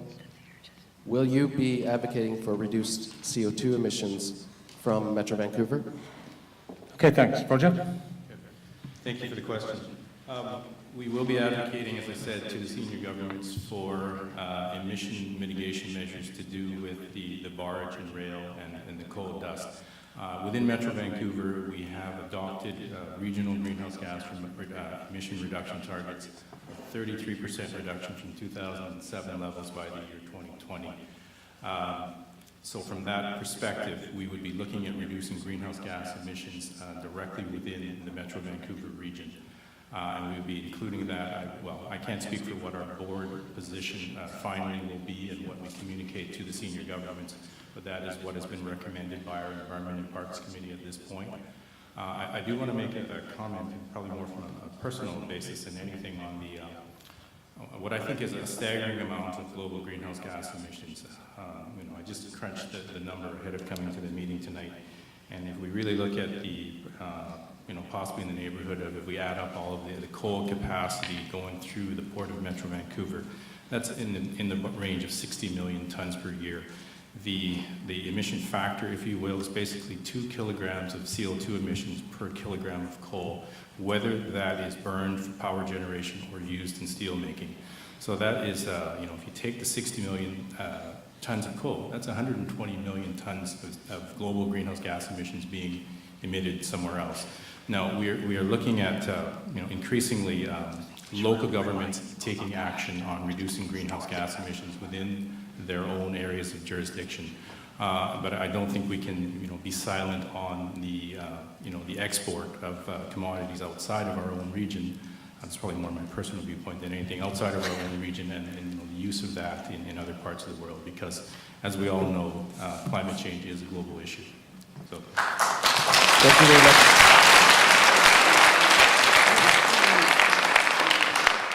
Okay, thanks, Roger. For Dr. Van Buynder, will the HIA include the impacts of the emissions from the coal burned at this facility, from this facility? We have guidelines for HIAs that we've been trying to get into these types of situations where multiple regulators have responsibility for different parts, and particularly when one of those regulators is the federal government, and I have more difficulty in applying the Local Public Health Act to what happens with a group like Port Metro, and there's a number of situations in the Lower Mainland where I look at it and the situation is totally untenable, and 5 different regulators are involved, and you just run from one to the next as they move it along. I'm not in a position, because my responsibility relates to the health of the local people, so the Act gives me certain powers to look after the health of the people in Fraser.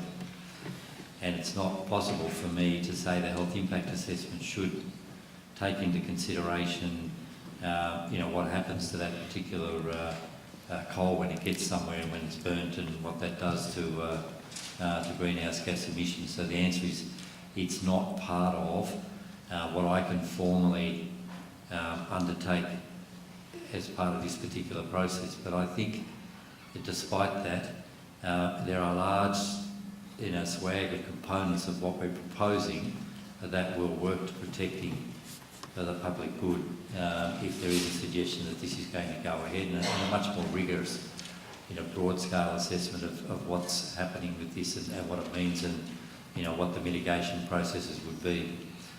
But the answer in short is no. I don't have the powers to actually say as part of that, resolving world global warming is one of the things that BNSF should take into account, or Fraser Surrey Dock. The questioner asks, mines in the Powder River Basin, they said they'd have typically less than 20 years of life left. Is that true? Are you knowledgeable on that one at all, Jeff? I can't talk specifically to the life of the mines. What I do know is that there is a considerable amount of reserves available in Montana, Wyoming. Just go closer to the mic, because people can't hear very I easily. can't comment on the lifespan of the mines per se, but I do know that there is a significant amount of reserves available in Montana, Wyoming. Okay, thanks. Andrew, have you got anything to add to that? I can't really comment on the length of the mine's future. This mine, most of the coal in the Powder River Basin is owned by one company called Peabody Energy. It is the largest private sector coal company in the U.S. And the markets for this product are shrinking dramatically. As we spoke earlier, it's not being accepted in the U.S. So there's a real sense of desperation around this whole process.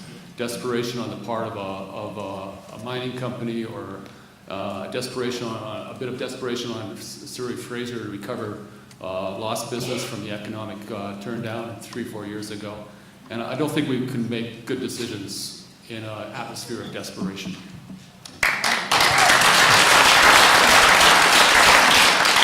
Okay, I'm going to let Jeff just respond to that. Yeah, I'll just make a couple comments to that. This is not an act of desperation. This is a very well thought out, very well negotiated, delivered plan in terms of what we can do from a growth and expansion perspective. Our primary obligation is to safety. First and foremost, continues to be in every part of our operation. We look to ensure that we can handle a product safely, effectively, and efficiently. If we can't, we don't handle the product, bottom line. When we looked at this particular product, we looked at how we could handle it and ensure that we could handle it safely and effectively and efficiently with minimal impact to stakeholders. And that's the basis under which we undertook the project. I would also like to comment on the use of thermal coal globally. Part of the reason we looked at this project is the reality is 42% of the world currently uses thermal coal as an energy source. Coal as a primary energy source has increased by 20% over the last 10 years. Demand is increasing. There's currently 1.3 billion people in the world who live without access to energy at this point in time. So this is a very real opportunity. This is a very real opportunity to provide benefits to individuals that can't light their schools, that don't have energy for their hospitals, that don't have the ability to grow and expand. And we see this as a very viable opportunity to help promote some growth and development of a product that is growing in demand. Okay, thank you very much. The next question over there, and is it Terry? Okay, sorry, this side. I can't see off the stage because of the lights. It's Marianne Toft. Has Marianne got the microphone? She will in a moment. Okay, Marianne, thank you. Hi there, thanks. I'm Marianne Toft, and we live here in New Westminster. So we moved here 2 years ago from North Vancouver, and we were rather shocked. So air quality is rather a concern of ours.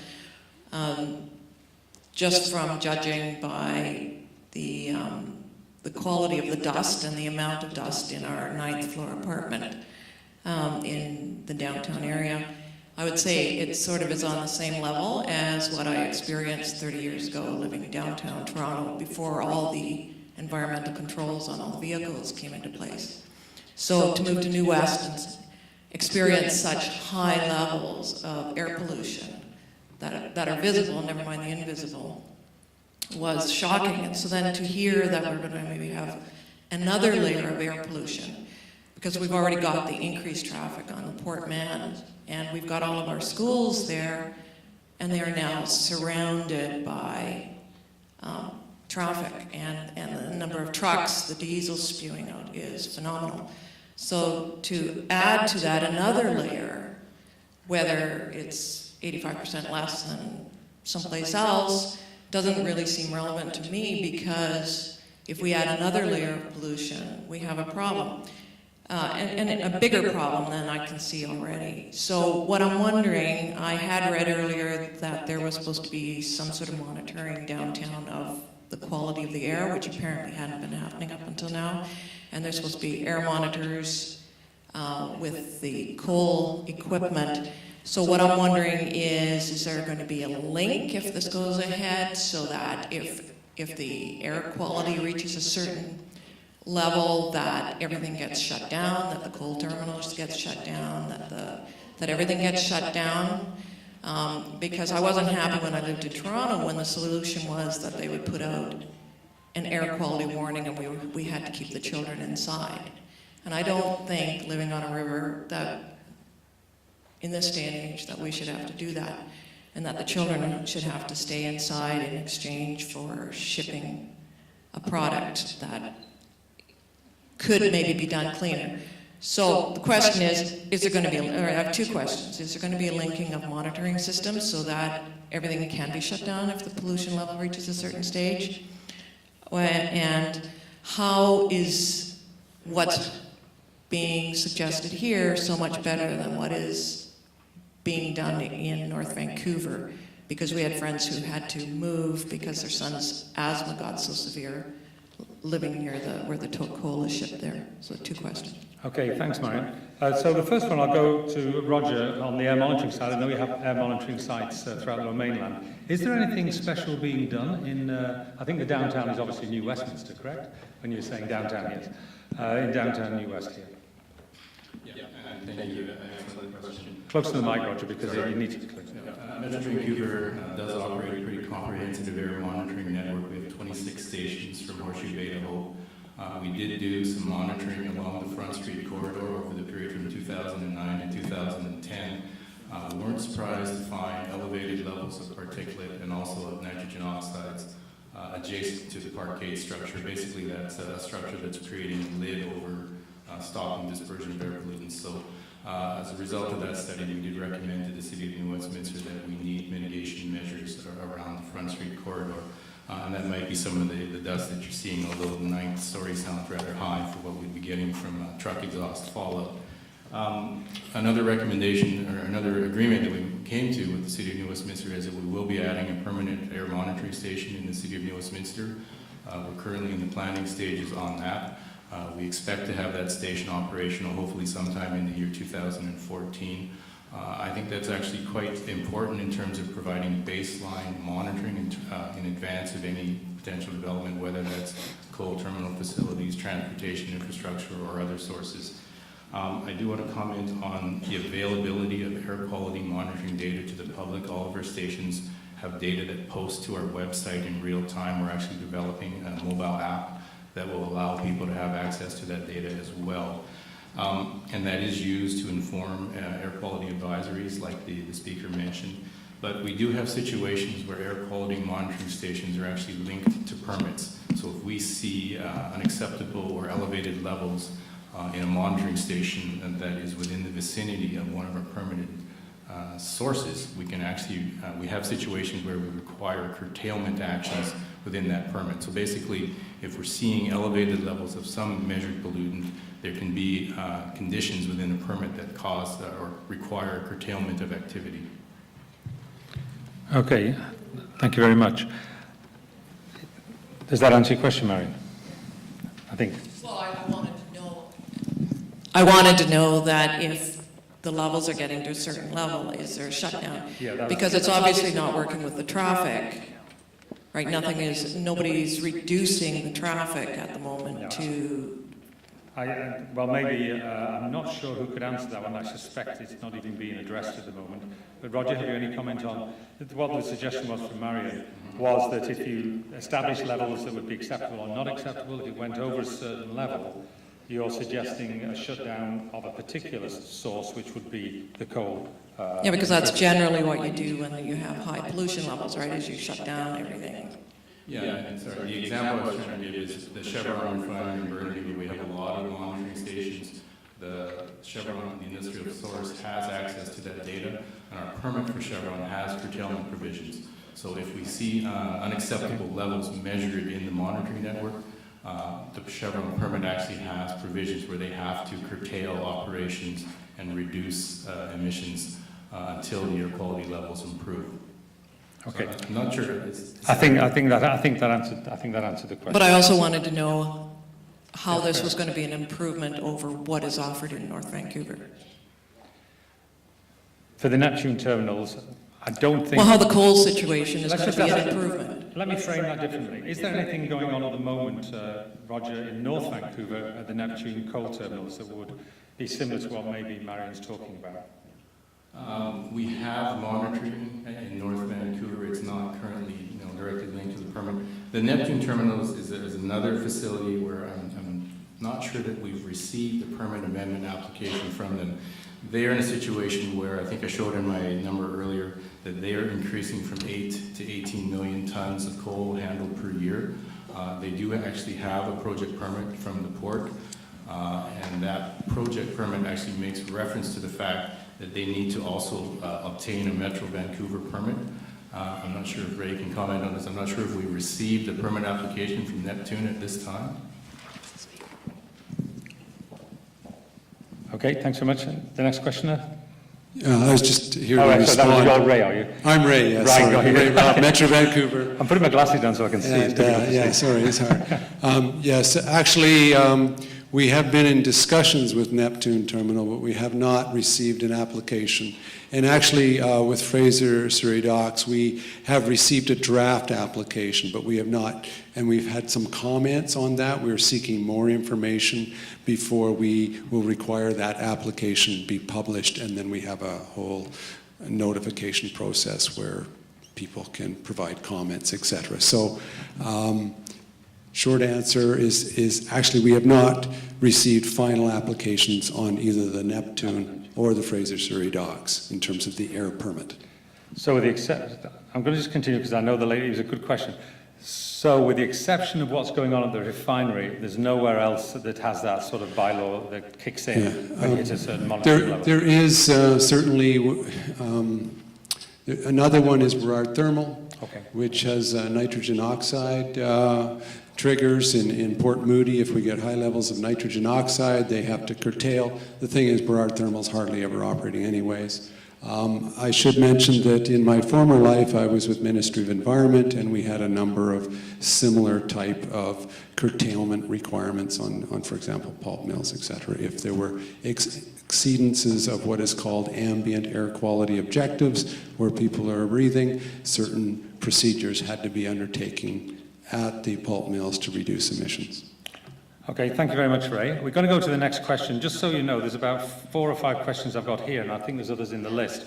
So we want to move a little bit more quickly, a little quicker if we can. So the next question, I think it's over there, and I think it's, is it Terry?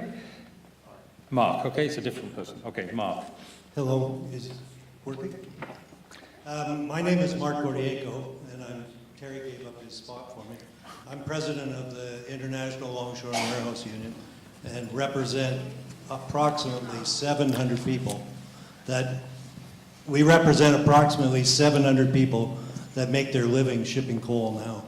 And I want to say that we've been doing that for over 40 years, and we don't have any great degrees of illness or any health problems that have developed because of shipping coal.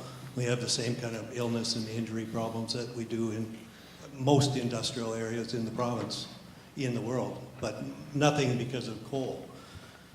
Our members are responsible when it comes to this. If there's pollution problems, our members have always been responsible and look after those types of things.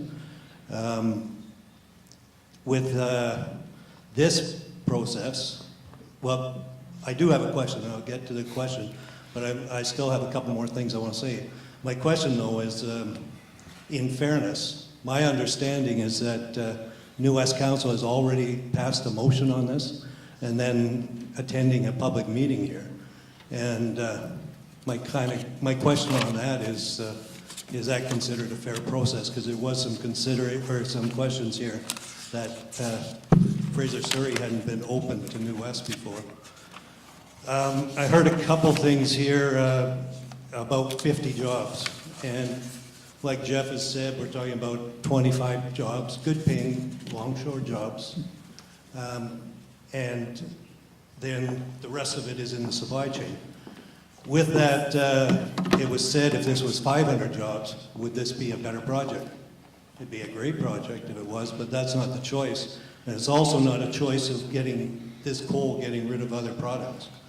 There's plenty of room if you take a look at Fraser Surrey Dock there for this and other projects. And even as an expansion as it doubles over time, it's not going to take up any more space on Fraser Surrey Docks. It's going to be busier, it's going to be more days of the week, that's all it is. This is a port city and has a long history of ports, and a lot of products have gone through this port over the years, here and across the river. I live across the river, I live in North Delta, and this project actually goes through my backyard. I don't have any great concerns about this. In the way that it was said here, that if there's any dust, it's going to be on the terminal. It's not going to be off the terminal. It's going to be very minimal off the terminal. So I don't have any great concerns that way. As Councillor from New West got up here and talked about Manning and longshore Manning, and said he has a family member, and his numbers aren't really right on what we do for Manning and that, but he does have another family member that's made a good living shipping coal for many, many years. This project, as any other project, needs balance, and it's got to meet environmental standards, and if it does, I think it should proceed. And my second question would be to Jeff that they're not looking, my question, you're not looking for anything, any special breaks, that you want this project to meet the standards, and do you think it's going to meet those standards? Okay, thank you very much, Mark. Just on the question of, you mentioned the council one and the motion that was done. I have the motion in front of me in actual fact, and one of the things was that it is saying that as they're not able to clearly disclose all the health and safety data related yet to the product. It's one of the whereas, including flame retardant. So they are actually waiting for information as well. So that was one of the things I noted when I actually saw that motion, and that was just as the moderator commenting. But the question there was to Jeff, and it was really obviously saying you're not looking for any breaks here, you're going to pay by the rules all the way, and it's a matter of going through the steps from your perspective. Thank you, Peter. That is correct. We're not looking for any breaks. Just for clarity, we have been in operation for 50 years. We plan to be in operation for another 50 years. We don't get that opportunity unless we're very conscious of how to handle products safely, effectively, and efficiently. We are trying to raise the bar, set new standards. We're incorporating best practices into our system. We're not looking to take shortcuts. We're looking to ensure that this is as safe as possible. We are looking at the best standards, and we are going to create a facility where dust remains in that facility. Okay, thank you very much. And there's going to be another question now, and I think it's off Twitter. Is that right? Oh no, it's... Merci. One comment and two questions. The comment is about the movie by FSD.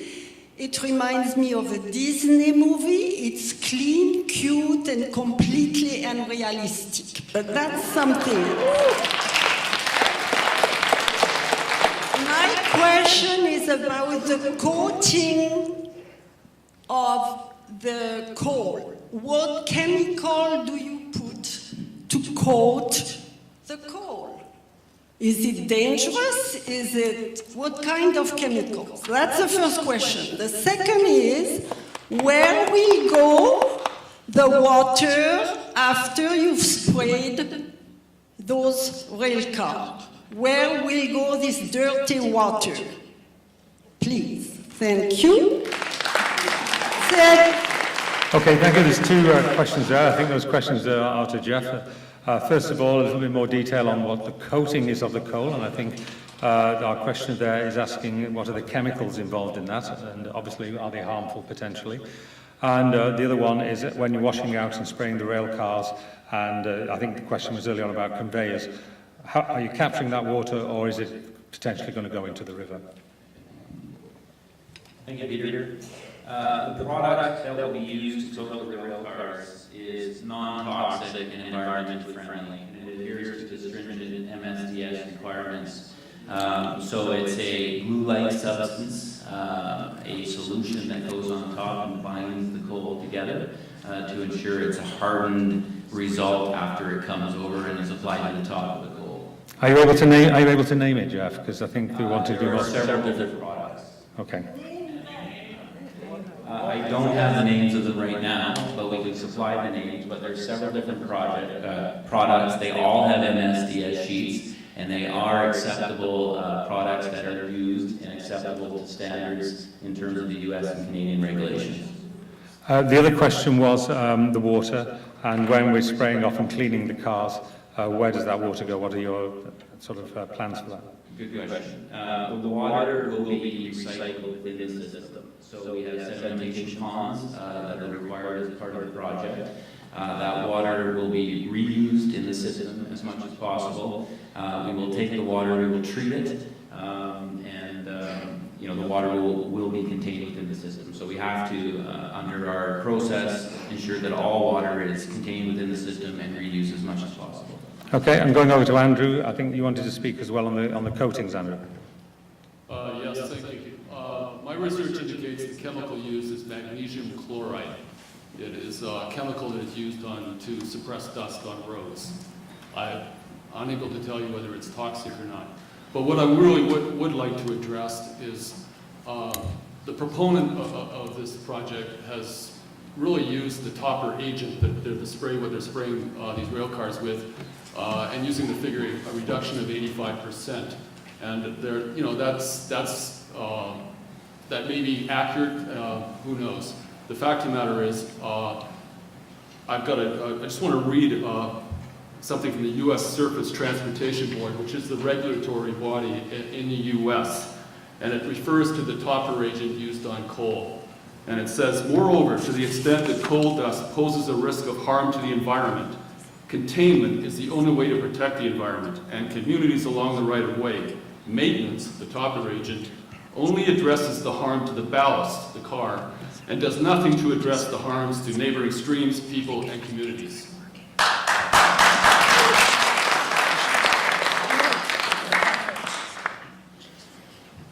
Okay, thank you very much. We've got another question. Grant Rice, I know Grant is at the back there, and he's the next one on my list. Grant's really pleased, because I keep on calling him Gary when it is, so this time I got it right, Grant. You got it right. Thanks, Peter. So my name is Grant Rice. I live in Surrey, and I'm about a kilometre downwind from the Fraser Surrey docks. So not only do I face the docks and the possible coal dust that will be coming my way, but also the Burnaby incinerator and a couple of huge concrete plants as well. So all that blows in my direction. So I have some concerns about this proposal.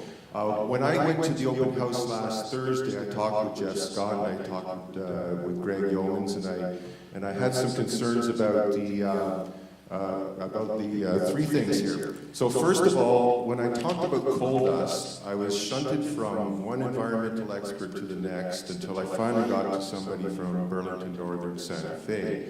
That young lady told me, and when I pressed her, she said that no, they had not done any scientific studies on the surfactant, I think it's called a surfactant, on the agent that they put on top of the coal. They have not done follow-up scientific studies on what kind of dust suppression occurs.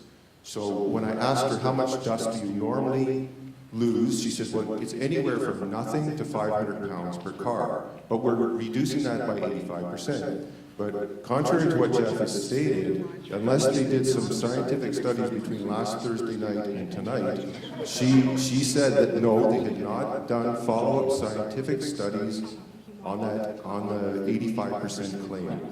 So on top of that, when I spoke with Jeff, he told me that Fraser Surrey Docks is owned by Macquarie. Now Macquarie is also involved in the Port Mann Bridge. They have an infrastructure body, a division, and they have a finance division. Well, they're sitting there with all this equipment. Them and their partners are sitting there at the Port Mann Bridge with all this equipment. Next down the line is going to be the Patella Bridge or the tunnel, the replacement of the tunnel, which would be a high-span bridge to allow for deeper dredging of the channel, which would then make this business model of coal from Fraser Surrey Docks make sense. Because if you can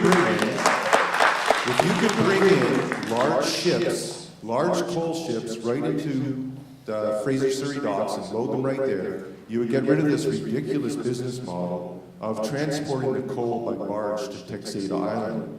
So I just want to say that this proposal that we're discussing right now is merely the tip of the iceberg. Finally, so the last thing I wanted to talk about was I talked to both Greg and I talked to Jeff, and I said, out of the 4 major ports in Metro Vancouver, Fraser Surrey Docks is the only one that does not have a community liaison committee. That's a committee of people from neighborhoods, New West Environmental Partners, the group that I used to belong to, the South Westminster Ratepayers Association. All these groups could be involved in consultation before these wild ideas come to fruition. So my challenge and my question is to both Jeff, and I asked him this at the meeting last week, but now we're in a public forum as opposed to one-on-one conversations. Will you organize a community liaison committee for the Fraser Surrey Docks?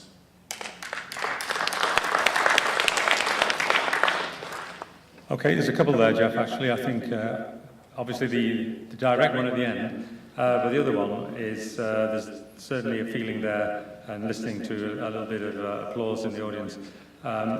Would the plan be where you're able to get bigger ships up the river, that you'd be able to move the coal in that way? Is that plan currently in place and not being spoken about? Can you speak about it, or is it definitely just not there? Okay. So I just want to talk about the last question first, and I'll give the gentleman same answer I gave at that point in time. I would support a community liaison committee. I think it is important to have active dialogue within the community, and I would support that initiative, as long as we can agree on the right people on the committee. It's the same thing I commented on, and I think it's healthy dialogue and healthy discussion, so I would support that. The second comment I'll make is, as a terminal operator, we are looking for growth and expansion, and we can grow and expand in a multitude of commodities. Coal we're looking at under this particular project because it makes sense under a short sea shipping initiative. And we have looked at other products that make sense under different initiatives. If the Fraser River was dredged deeper and the tunnel potentially was moved or replaced, we could look at a multitude of products. So it's a variety of products. We are a deep sea marine terminal, and we would look at each product and each opportunity independently. The final comment I'll make is on BNSF. I can't talk to specifically the discussion that you had. What I can say is go to BNSF's website, and the studies are on the website. So they have conducted studies over a 5-year period. The study and the information is currently available on their website. Okay, thank you very much, Jeff. Andrew, it looks as though you had something to say there. Is there something you wish to say at this stage? Okay, so let's move now on to the next question. Grant, you've just gone through there. I have on my list here, I have Ted Eddy. Is the gentleman there? Can we get the microphone to Ted, please? Thank you very much. I usually don't find myself on this side of questioning. I usually find myself being questioned by various regulatory bodies, so please excuse my nervousness of being on this side. There was a statement earlier that within the ring fence of the facility that the NOx emissions were not going to meet the ambient standards.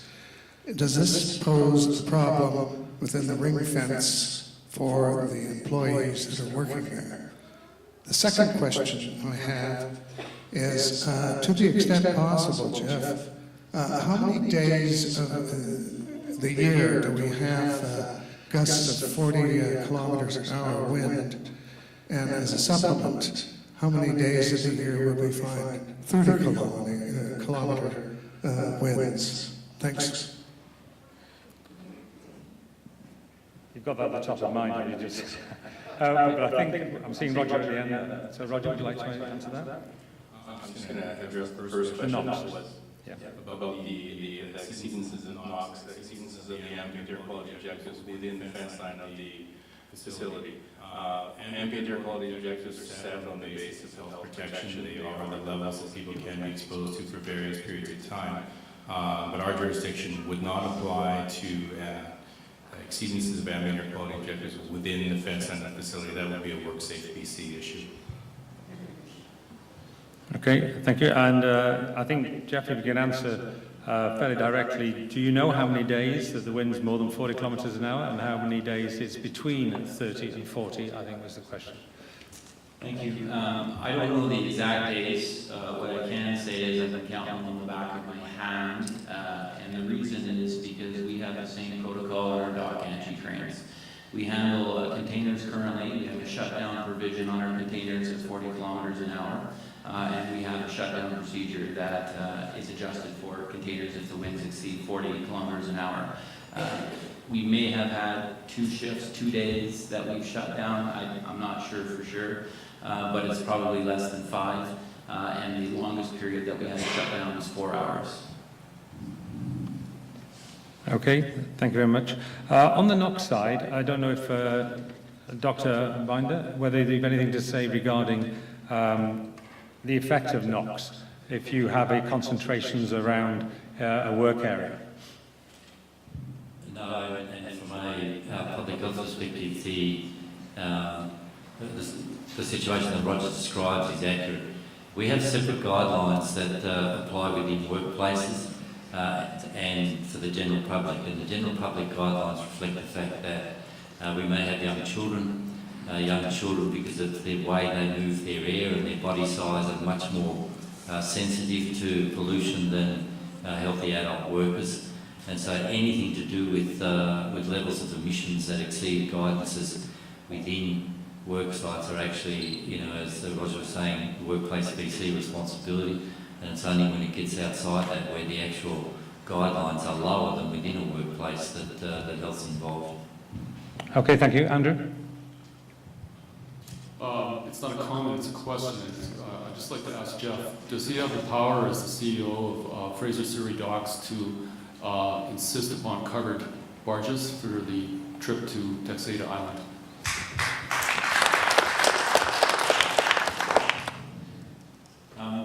That's a complicated question because there are several factors in terms of looking at complicated barges. One is a safety factor in terms of the application. One is how you can safely implement that in conjunction with the unload and discharge area. And there's a lot of factors. I know some people have talked about the economic factors. That is a factor as well. But at this point in time, what we've focused on is ensuring that we can have a safe process for the barging, that we can mitigate against any dust that comes off those barges, and we feel confident that we have done that. Okay. Thank you very much. Okay, the next question is 10 minutes past 9, just gone. So I don't want everyone to sort of have to go out and get their sleeping bags to come back in again. So we do want to sort of try and close off in about 30 minutes or so at the latest. So we have got about 6 or so more questions. So can we have Barry McKee is the next question, and if we can get a mic to Barry. Barry. Yes. Barry McKee, living in New Westminster, overlooking the Fraser Surrey dock. Mostly happy, a wonderful location, we love the parks, etc., but concerned about this new proposal, concerned about the claim that there will be good mitigation of, for example, the dust problems. So this is my question. About a month ago, there was a bulk ship being unloaded or loaded at the terminal, and we watched it. It took about 5 days. I think it was a fertilizer, and during that time, during gusts of wind, there were many puffs of fertilizer dust. So this is an example of poor control of the process at Fraser Dock now. My second example is coal dust at the West Shore terminals. We know that this can be a very serious problem, and I referred to a recent article in the Delta Optimist, April 13, 2012, regarding clouds of coal dust from that port. And the article is titled Unexpected Wind Gust Stirs Up Coal Dust at Roberts Bank. It shows a picture of a cloud of coal dust stretching to the horizon, and the West Shore Terminal's General Manager, Dennis Horgan, called it an absolute freak incident and said a sudden and unexpected gust of wind of 45 kilometers per hour sent coal dust flying. So the mitigation there is not working well. How can we be, so my question is, how can we be assured that it will be any better with the new coal port? And why don't we just give up on the idea completely?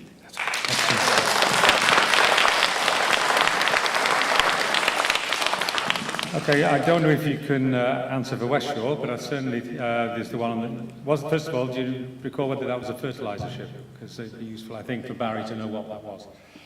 Yes, I can't comment on West Shore, but what I can comment on is that our facility is a direct barge facility. We will not be storing coal on the ground during our operations. As I mentioned earlier, we feel very confident that we will not have to store or stockpile coal on ground. That's probably a fundamental difference between our facility that we're proposing in West Shore. The second component I'll comment on is that that was an agri vessel, an agricultural bulk product.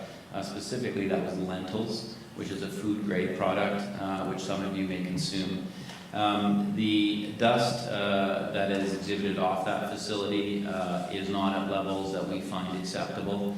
and that's something that we're looking at in conjunction with the project that we're working on now. It's a much different system. It's a completely open system. There are minimal controls in terms of dust. It's significantly different than what we're proposing in this facility, and we do have to make modifications to that to correct the issues that currently exist. Okay, thank you very much. Andrew, were you going to comment to that? I saw you lean forward at one stage. Oh. Okay, you're just swaying back and forward. Okay, we've got a question from Twitter here, and it was really to anyone in the panel who knows this one. It's somebody, Matt, who wasn't able to stay tonight. Could someone speak to why Oregon and Washington are not warm to shipping this coal? Is it local concerns, or is it just taking a stance on the global concern? I don't know if, Jeff, you know that, or Andrew, if you're up to speed on why Oregon and Washington are reluctant to ship it, or even Roger's with this one. Roger. I can speak to what I heard at the meeting I attended about 3 weeks ago with a number of Washington state air quality agencies represented. The reasons for opposition are multiple. Firstly, they have had a fairly significant public process down there, and they have a fairly significant environmental assessment process. I think, in those public processes, we've heard people express some concerns about the very same issues we've talked about today. The health impacts of coal dust, the global climate change impacts, noise issues, proximity to neighborhoods, and all of these things. And quite frankly, the process is, I would have to say, maybe a little bit more rigorous than what we have here. We're talking about larger facilities there. In my slide, I showed that we're looking at 30 and 40 million metric tons per year compared to 4 to 8 to 18 million.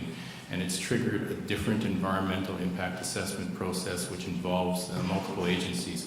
So they would expect to be going through probably 1.5 to 2 years of consultation and study on that process. And I think that's part of the reason that we are concerned about that coal being sent north of the border because of the comparative difference in the process.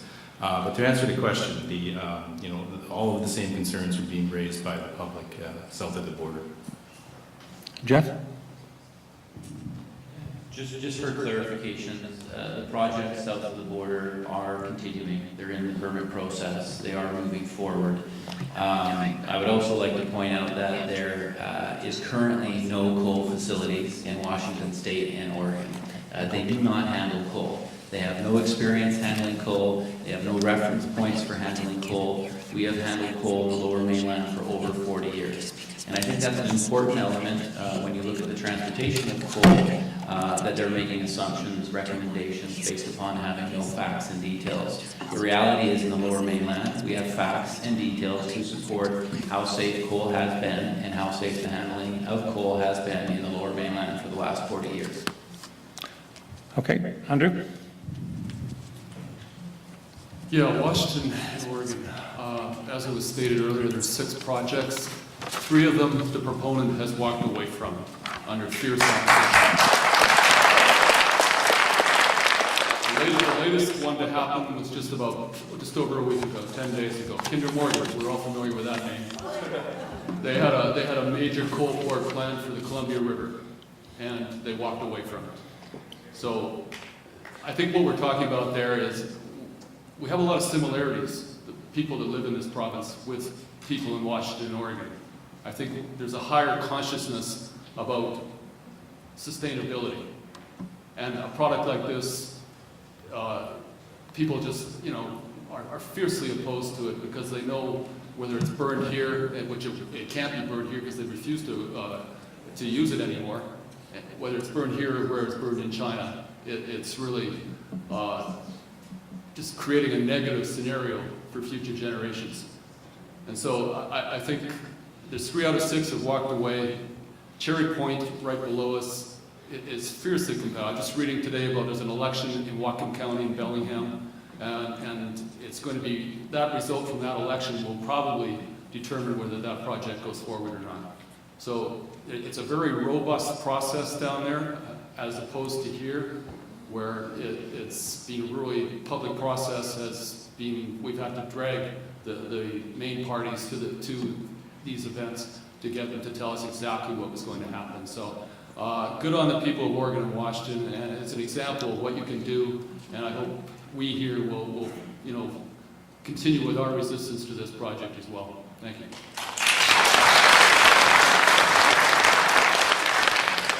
Okay, as a moderator now, I have a motivational moment, because Doug, Brian, Michael, Milo, Lars, Paul, Sherry, Andrew and James are coming to speak, and I've got this idea that if we follow the same rate we're doing so far, we'll be here about till 10:45. So I'm going to motivate these people to ask a question quickly, and I'm going to try and motivate the panel to do a quick fire reply, and I'm going to try and get us all out of here before 10 o'clock at the latest. So let's see, do we all agree with that? Is that a good plan? Right.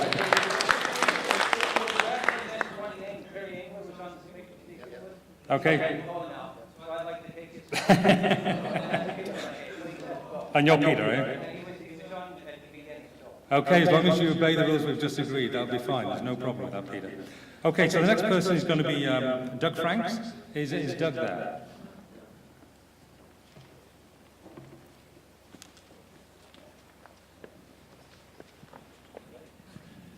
Hi, my name is Doug Franks. I'm in Queensborough, less than a mile from the coal port, and I was wondering what the criteria was for sending out information about the coal port, because in Queensborough we got absolutely no information about the coal port. Now, a couple of things, I just want to quickly go through this. There was a coal port in Portland in 1980. They built a coal port, spent $25 million on it with a terminal, all the equipment and everything, and after 2 years, it went under because the Asian market proved unstable, unreliable, and not so hungry for the coal. So there was a coal port in Oregon. Now, he said there's reasons, there's no coal ports. I've got some of the reasons. For instance, Seattle, last month, the mayor of Seattle said, with a group of Native people and all, we will stand together. We will tell our federal and state legislatures that we do not want any coal trains in the Pacific Northwest. And that was from Seattle. Portland, for instance, with the coal, they said, faced with the choice of helping to give food or feed industry, the Port of Vancouver, Washington, picked fertilizer ingredients over the deadliest fossil fuel on the planet. So they went to fertilizer rather than coal. Port of Tacoma, they were looking at the port. They said the Port of Tacoma stated that it rejected a large export proposal in 2010 because of a multitude of business and community factors. Local people have concerns about the health effects of coal dust and the impact of coal trains. Doug, it's an excellent preamble, and it's getting to the point, but we would love you to come out with a question. Well, the last thing here, then, I'll just mention what a port of Portland. The Port of Portland made clear that a coal terminal is off the table for existing and future Port of Portland facilities. The port needs to be effective at the community and its values. Coal doesn't seem to fit within those values. So all I can say right now, this reminds me a little bit of Mr. Wonderful, who said, it's money. That's all. It's money. There's no morality in this. It is strictly money. Thank you. No questions. Okay, you've made your point, so we're going to move on to the next question. The point was well made. So we're going on to Brian Allen. Brian? Thank you. Hi, thank you very much. One comment and one question. I don't buy it that $35 million investment by the Port Authority is going to be able to be recouped with merely 8 million metric tons of coal on an annual basis, given that they're shipping it out about 50 cents a ton. And interest rates as they rise, if you hit 6%, because they're borrowing money at prime plus a point, they're not going to be financially viable. Then my question is, as stated earlier by Greg of the Vancouver Fraser of the Vancouver Port Authority, the mission is to lead the growth of Canada's Pacific Gateway in a manner that enhances the well-being of Canadians. Jeff, how does this project enhance the well-being of Canadians?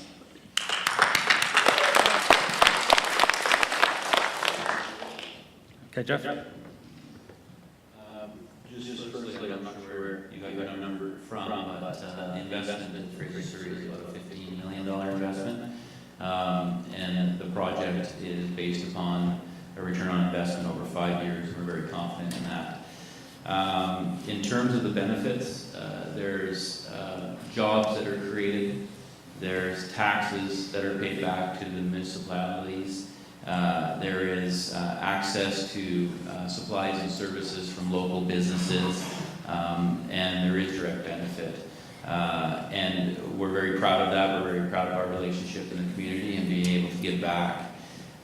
In terms of the resource and the movement, predominantly this project and this phase is U.S.-based, U.S. coal-based, but it does create infrastructure, and that infrastructure is available for other Canadian products in the future, and we think that's a positive investment.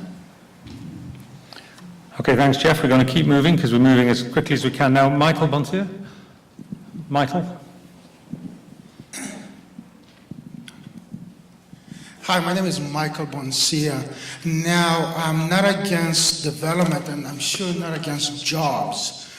Both me and my wife are what is called modern-day Vancouverites. We both work for a living, and we also own a company that is part of Chamber of Commerce in the West. But when we state in 25 jobs, we gotta keep in mind, and I have a question coming up, we gotta keep in mind that we have almost 2.5 million people living in Greater Vancouver. We're talking about 25 jobs. And we're talking about probably between 500 to 1 million people directly and indirectly, possibly affected if one of these trains derails. Or barge, something happens to it. Now they're saying that there's no problem with the trains. Stats speak for themselves. Since February this year, till just a week ago, 14 coal trains derailed in the US alone. So the question comes down to is, what are the procedures to deal with a train if it derails? Because I know when I spoke to you in private and in public a few times, Jeff, you stated that you're only responsible for the port area, and the partners are responsible for the barges and for the rail. Well, that sounds like somebody passing the buck and saying, we have a great port, but if the train derails, well, it's not us, it's the rail company, and there have been 14 trains. And second of all, the main important part is we're calling ourselves a green city.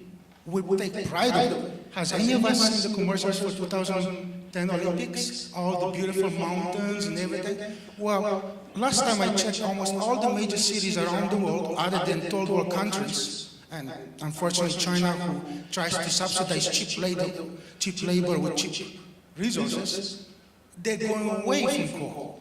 Yet we're transporting from the east asbestos, and now we're trying to do the same from here with coal. Again, for 25 jobs only. They're great paying jobs, but how many thousands of people will be affected, and how much will that add to the health care?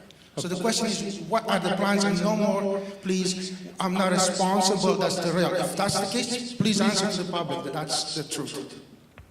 Okay. I hope I'm going to get this right, Michael, but one of the questions certainly was, what are the procedures if the train derails? And I think, Jeff, from your point of view, who's responsible for what as it goes in across the board? And just to be clear, as the Yeomans are before, we're not responsible for the rail movements. We do try to work with partners, supply chain partners that are capable and competent, that have standard operating procedures, and we feel very comfortable and confident in BNSF and their ability to control and manage safe working procedures on their railway. And that's what we focus on in terms of our supply chain partners. Okay, thanks so much. Jeff Andrew. That's why I think it's important that all parties, whether it's Fraser Surrey Docks, Burlington Northern, Lafarge, all be forced to carry additional liability insurance so that in the case of an accident where there are large costs, large damage, that taxpayers are not left on the hook for the cleanup. I know there was a couple of other questions there, Michael, but I'm going to keep going because we're doing well on time at the moment. So it's Milo next. Milo Lera. Milo. Hi, my name is Milo. I live about a block from here in New Westminster, as well as being a Douglas College student. Before I speak, I just want to acknowledge that we are on unceded Indigenous land right now, and raise my hands to Chief Rhonda Larrabee. And acknowledge that the majority of our province is extracting resources and using and exploiting the water and lands that we have no treaty rights to whatsoever.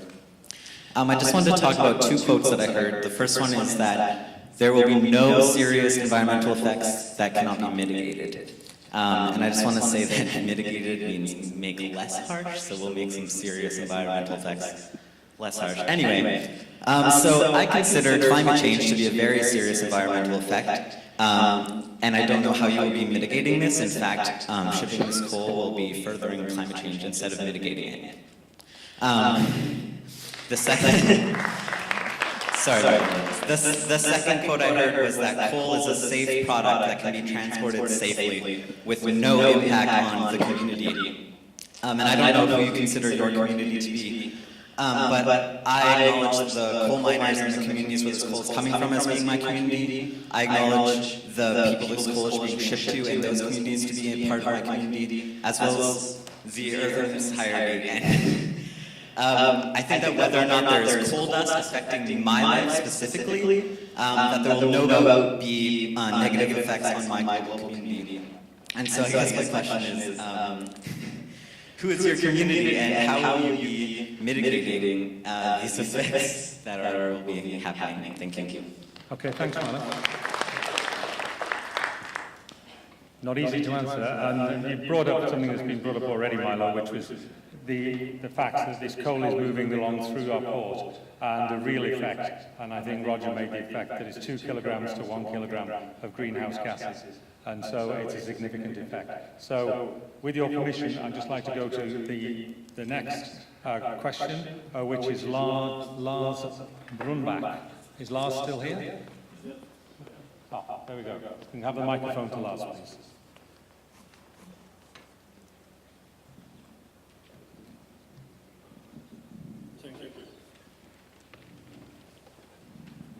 I have been living in New Westminster 39 years, and I also have a cottage down in Point Robert, about less than a kilometer from the Canadian border.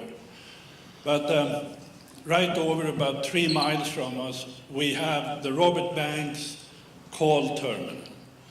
And for 10 years now, when I have come down, it has gone worse and worse, because we have an outdoor patio, which is like this area, and it turns into an ice rink. The coal dust turns into an ice rink as soon as it is wet. And what happened is, if it's coming guests or so, every time I'm coming down, I put in water, my wife put in water, and I cleaning with brush, try to get the coal dust off. And still, it is coal dust in the yard and so on. And when we're walking in to the house with the shoes and so on, or if my dog running in, then I can follow his paws, all on the carpets and so on.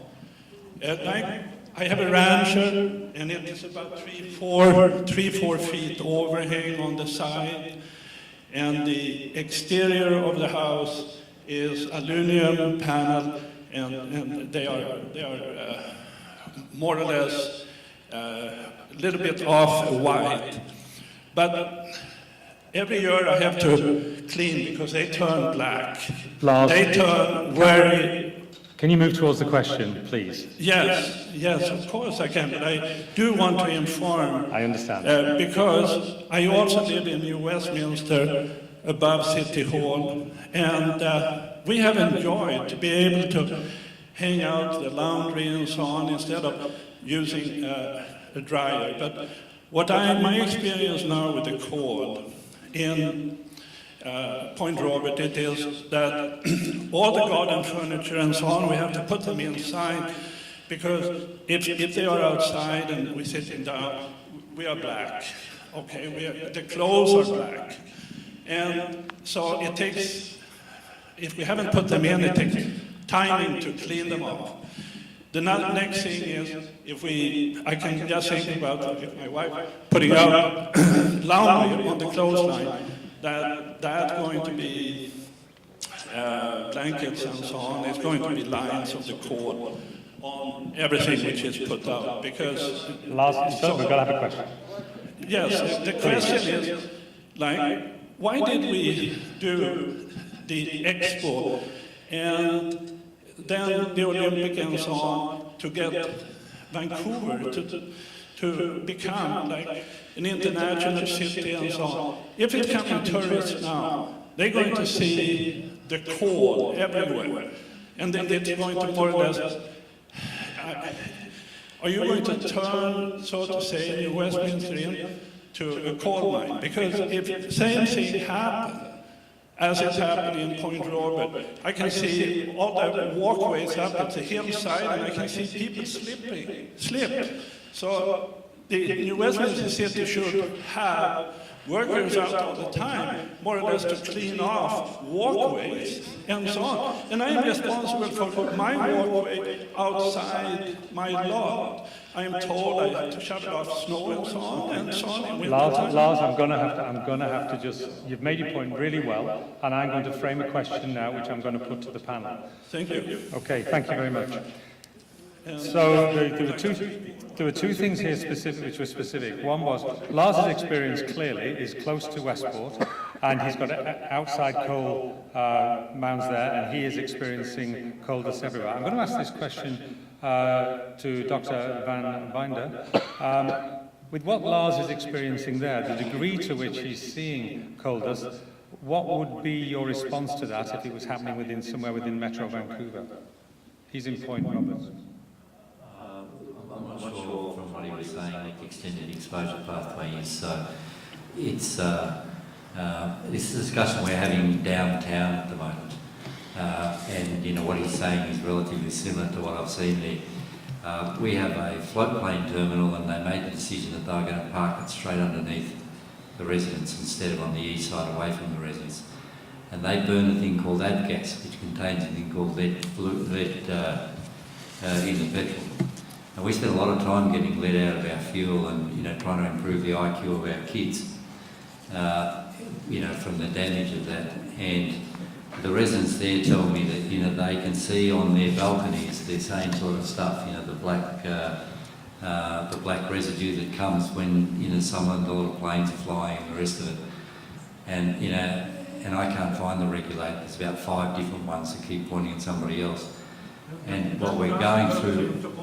Sorry? It turns into oil. It's and the process there is saying, I understand. I can't say because there's residue on their balconies that proves that there's a large amount of exposure of the humans themselves. But we're going to bleed the kids there and look for the lead in their blood, and I think that's really the process. We're saying, if there is residue, I don't know when it's settling, I don't know how much people are breathing in, but I think it's important that we do actually document those sort of things now.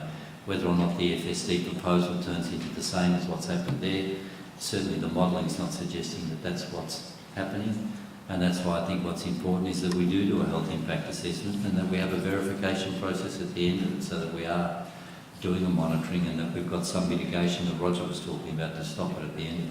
Okay, thank you very much, Paul. Andrew, you had I think part of the problem here is the proponent of this project, Fraser Surrey Docks, refuses to acknowledge the seriousness of exposure to coal dust. And I'd like to read a quote from their presentation to the Delta Council from this past February.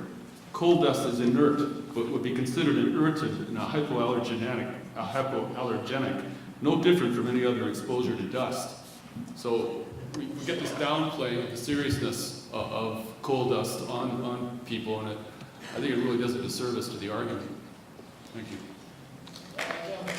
Okay. I'm sorry, you'd have to go. I'm sorry, sir. We've got other people before you, so you can't jump in. I apologise. The next person to speak is Peter. So if we can just get the microphone. Hello, microphone. Peter's over here. Hi there. I'm Peter LaHaye. I live in New Westminster on Curie Street, just above the Braid corridor and all of the trucks that go by there. I bought a house over there because it was affordable. It's the cheap part of New Westminster, so I could afford a mortgage. I've lived in New Westminster and the Burnaby border all of my life. When I graduated from high school, along with all of my friends, we all rolled down the hill to get jobs along the Fraser River. 20, 30 years ago, for these folks that have moved here recently, there was mills all the way up and down. There was working docks on both sides of the river. There was a place for people to go and work. Part of our community was about living here and enjoying the environment that we have and built was built through excellent representation on city councils, and Burnaby City Council, New Westminster City Council, building parks and all of those sorts of things, building infrastructure, building hospitals, and all of those things that make our quality of life matter and make them real. And work is part of being, is part of a real community. You need sustainable jobs to have a sustainable community. You need to mitigate to make sure things aren't harmful. I want to see improvements along the trucking corridor in New Westminster, but I live there, and that's all where I can afford to live. Maybe I could decide to move to Vernon or to Manning Park or something like that, but my kids live here too. They need to work somewhere. 25 jobs, it's 50 jobs at minimum. If you took it at the hourly rate of those jobs, that could potentially be about maybe 400 MEC jobs, what our kids get these days in when they get out of high school. 3 or 4 years of education at BCIT, and they're still picking up crap jobs. We need real jobs, real sustainable jobs in our community. And I think that this proposal is one that they've gone a long ways to try and mitigate some of the concerns, most of the concerns, all of the concerns. I'm not an expert, I'm not a scientist. There's some scientists up there on the panel. They seem to be ambivalent sometimes about where they're answering. Everybody's against the carbon economy, but we haven't made a transition from the carbon economy to the green economy, the green jobs. Where are the green jobs? Everybody's talking about the green jobs. In the labor movement, we're talking about the green jobs and transitioning to the green jobs, but we're not there yet. How are we going to get there? I say that it's up to our legislators, our elected officials, to press for a carbon tax so that we can transition to renewables and all of those sorts of things. What's the matter? What's the matter? Peter, it's true. It's time for questions. Okay. All right. Trust me.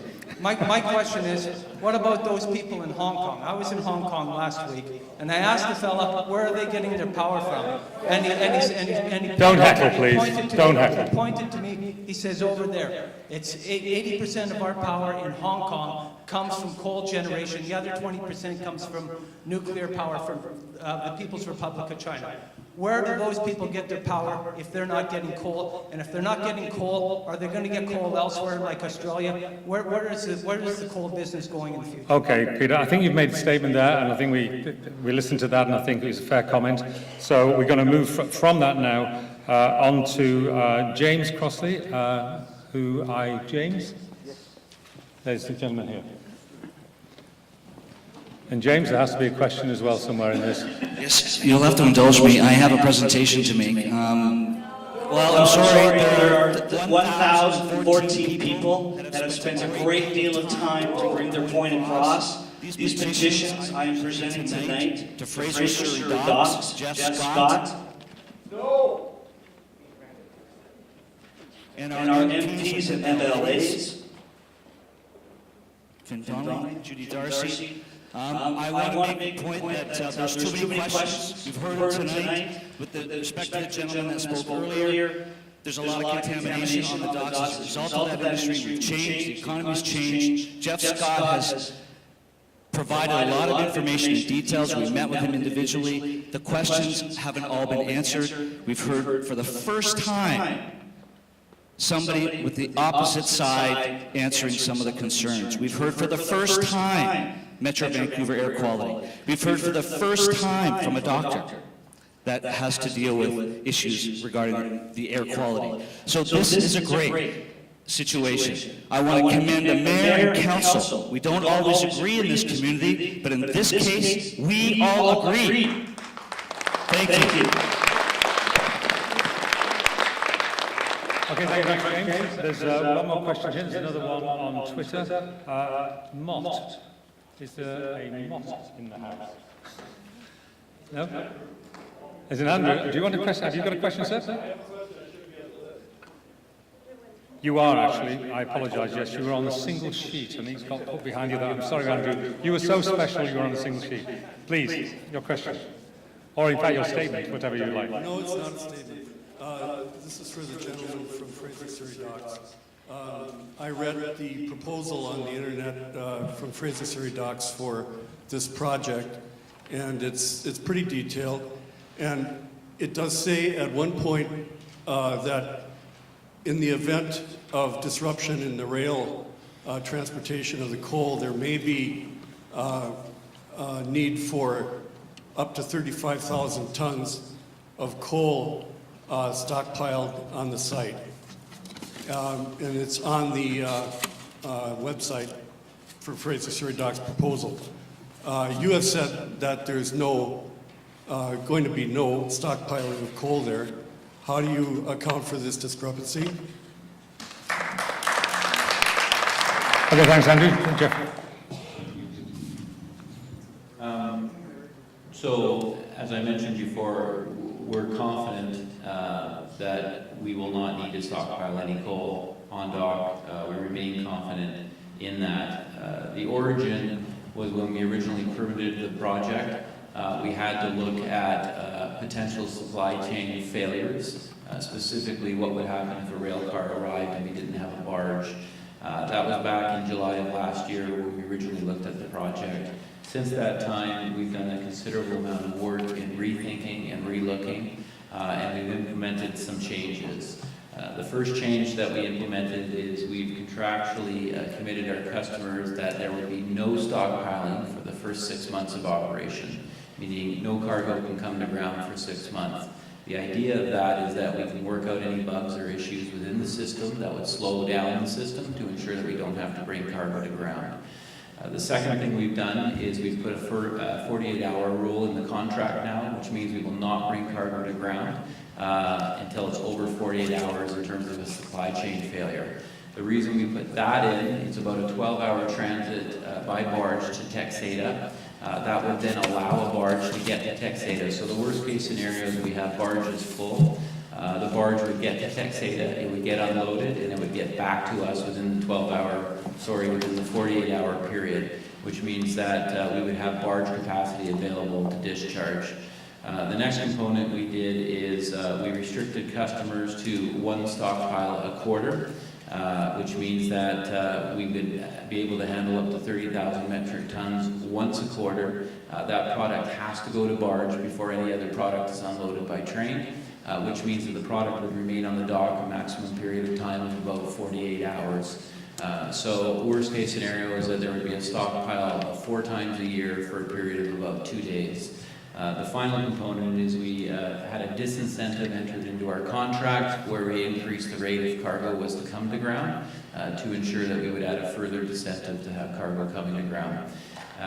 The final component is we worked very closely with BNSF. We readjusted the arrival departure program schedules.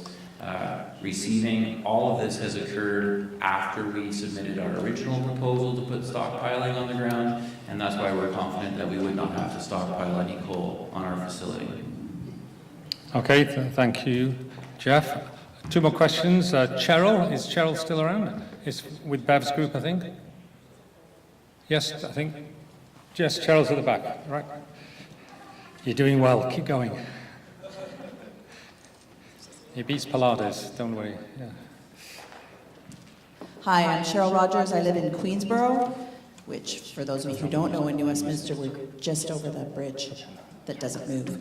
I'm glad that there's a lot of mitigation put in place for this project. I also know, because I'm a disaster responder, that disasters happen, mitigation aside, so I'm not in favor of this project. But what I have for a question is, who actually has the power and the authority to say yay or nay to this project? We've got Fraser Health. They've got concerns, but do they have any power to stop the project from going forward? Does the Metro Vancouver Air Quality have the power? I know Port Metro Vancouver has some power, but does anybody else have power to stop or change this project?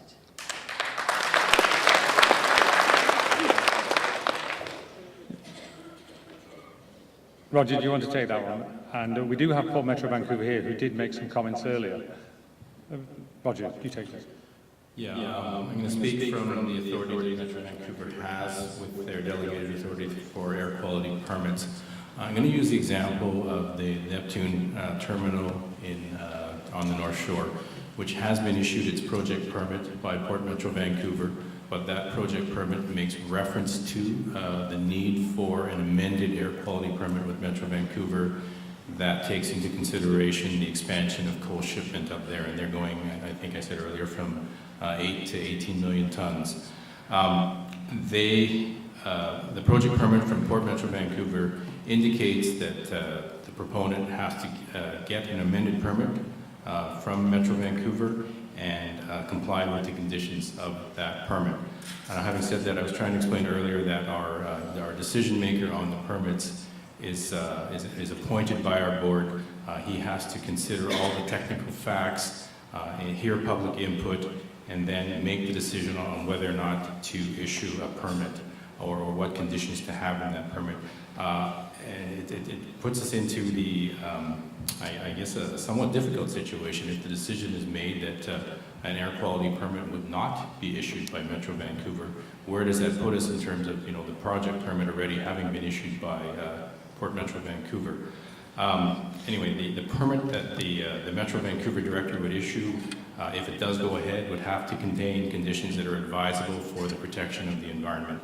So Metro Vancouver has the ability to issue or not issue an air quality permit. If a permit is issued, they have the ability to require conditions in that permit which protect human health and the environment. I'm not sure if that really answers your question, but that is the authority that Metro Vancouver has. Okay. Dr. Van Buynder.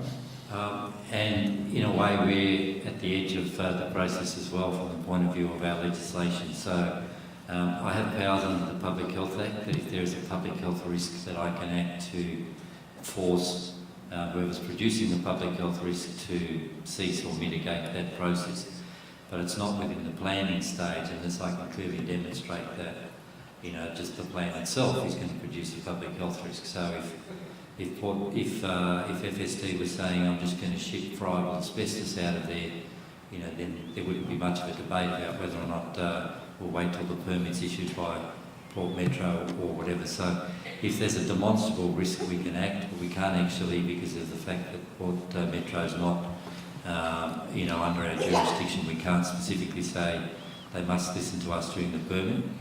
But I'm reassured by the recent public statements. I saw a news report that Port Metro said that if Health wanted a health impact assessment, there'd be a health impact assessment.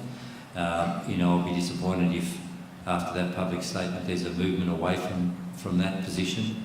So, my anticipation is that we've written to both Port Metro Vancouver and to Metro Van, and we work very closely with a whole range of issues with Metro Van. I'm expecting that there will be a health impact assessment done before this progresses, that the terms of reference of the health impact assessment will be negotiated with the health department, that the proponent will fund the the components of the health impact assessment and the people that we approve to actually look at the health impact and look at the dispersion modelling and the rest of it. And so while there will still be people who are unhappy about global warming or climate change and various other things, I think all of us in the room, if we work through that process, will have a much better understanding of what it means to have coal trains and what it means to have the FSD proposal and so on. You know, and we can reconvene these sort of groups to say, well, you know, there needs to be meaningful community consultation. And now here's what the health impact assessment is saying, and here's what the revised enhanced modelling is saying, and you know, what do the community feel about those particular processes? And I think that's where health wants to see this go moving forward. Is that helpful, Joe? Okay, thank you very much. Well, there's one more name I've got before I go to a last question on the Twitter feed. Paul, have we got Paul in the house? And there's...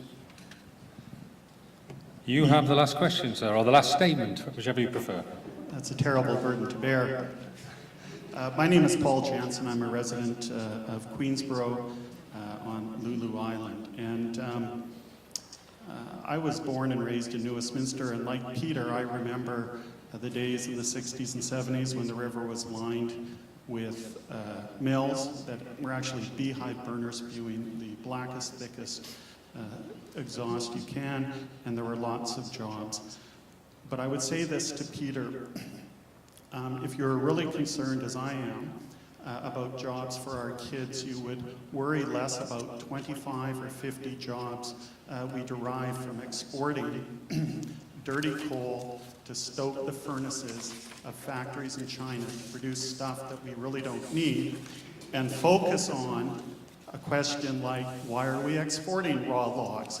Why don't we stop the export of raw logs and bring back those good-paying industrial jobs back to the mills in Westminster?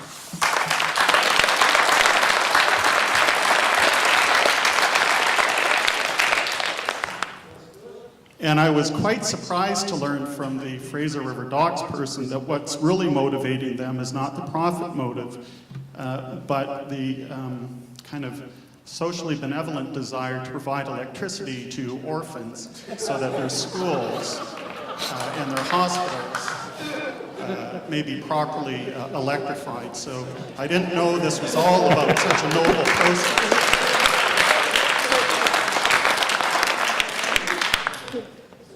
And I'm quite insulted that you would try to greenwash this project with saccharine sentiment like that. Anyways, I do have a question, and maybe I missed it because I arrived about 10 minutes late. And I do appreciate the gentleman talking about airshed quality and air quality. I come at this from a slightly different perspective, even though I live in Queensborough, and I fully anticipate that my car and my patio will be dusted every coal shipment with fine residue. But I'm a fisherman, or at least I pretend to be a fisherman. And one of my favorite bars is, not to drink, but to fish, is on the south side of Annacis Island, near the southeast end of the island. From the vantage point where I while away my afternoons to no real effect, because I can't seem to catch the fish that others do, I look directly over to the Fraser Docks. And the one thing that seems to have been missing from this debate is who is responsible for monitoring the water quality in and around the river? Because we know it's an industrial river, we know it's a working river. Anybody who lives on the river like I do see the industry every day. But it's also a habitat for fish.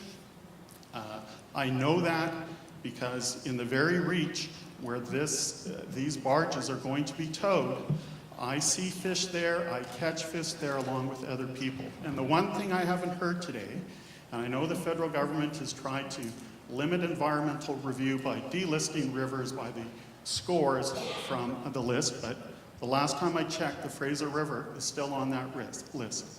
So who is responsible for monitoring the water quality in and around this project? Where are they, or who are they, where are they, and were they here tonight and did I miss them? I don't think they were here tonight, actually. Roger, is that Department of Fisheries? Federal? That would be my answer, the Department of Fisheries and Oceans, and no, they were not here tonight. So that's basically your answer, but there's an interesting comment, and thank you very much for that, Paul. And Roger's going to continue. Well, I'm getting clarifications from Daryl.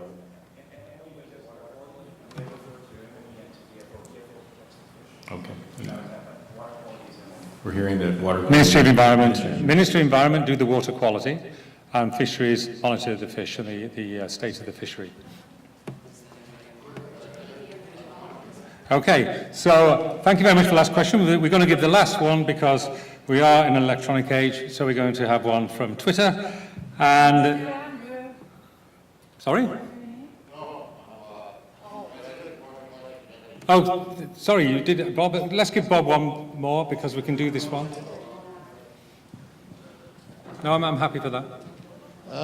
You just have to be keeping us all behind, Bob. I don't want to say anything more than that. Okay, my question is, all dump trucks in British Columbia, when they put a load on, they have a tarp that automatically goes over and covers their load. Why can't barges have that if they're hauling coal, garbage, or any pollutants to stop blowing off? Okay, thank you very much. Jeff?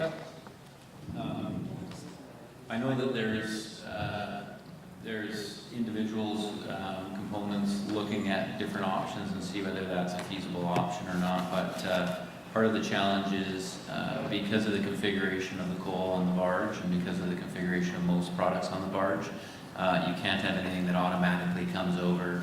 You'd have to have a framing system, you'd have to have other components. There's a safety issue of putting individuals up there to pull the tarp over. There's a lot of considerations that go into determining whether that can or cannot be done. It's a much easier solution on a truck with a defined box than it would be on the barge operation. Okay, thanks so much. Good question, though. Thank you. Okay, the final question comes from Twitter, and it's on communities. It's quite an interesting one to finish on because I think everyone will have an opinion on this. The question is, how do you define community? When we're talking about this, the whole issue, how do we define community for which we will be trying to mitigate the impacts? Do we look on the community of coal miners? Do we look at the community of the people who live near that coal facility? Do they actually count, or are we only just looking at our particular area from Peace Arch to the port to Tuxedo, and then, of course, from Tuxedo Island when it gets shipped over to wherever it goes to? What is the community, and how do we view it? And I think I can think what the answers are, but let's just go, everyone going down the table. We'll start with Jeff, and we'll finish with Roger, and it'll be quick, and let's go. Jeff. I think there's different levels of community. I think for us, we're responsible for our terminal operation within the community in which we work and reside. And fundamentally, we have to look at that community when we look at projects and we look at opportunities. I think as a corporate entity, you have to look at your community from a regional and federal perspective. And we do make considerations when we look at commodities, we look at products, and we look at handling and those types of things in terms of regulatory body. And as good corporate citizens, I think we also take a step back and look at the global community. And we want to make sure that we are considering impacts and considering components. We're equally concerned about climate change and what that means and how we manage and how we deliver the products that we handle and the services that we deliver on a daily basis. So I think there's different levels, and each level has a different component in terms of when you look at development of a project. Okay, Paul, how do you view community? And I'll be quick. I mean, obviously from the point of view of the use of public health powers, the community that I look at specifically is Fraser.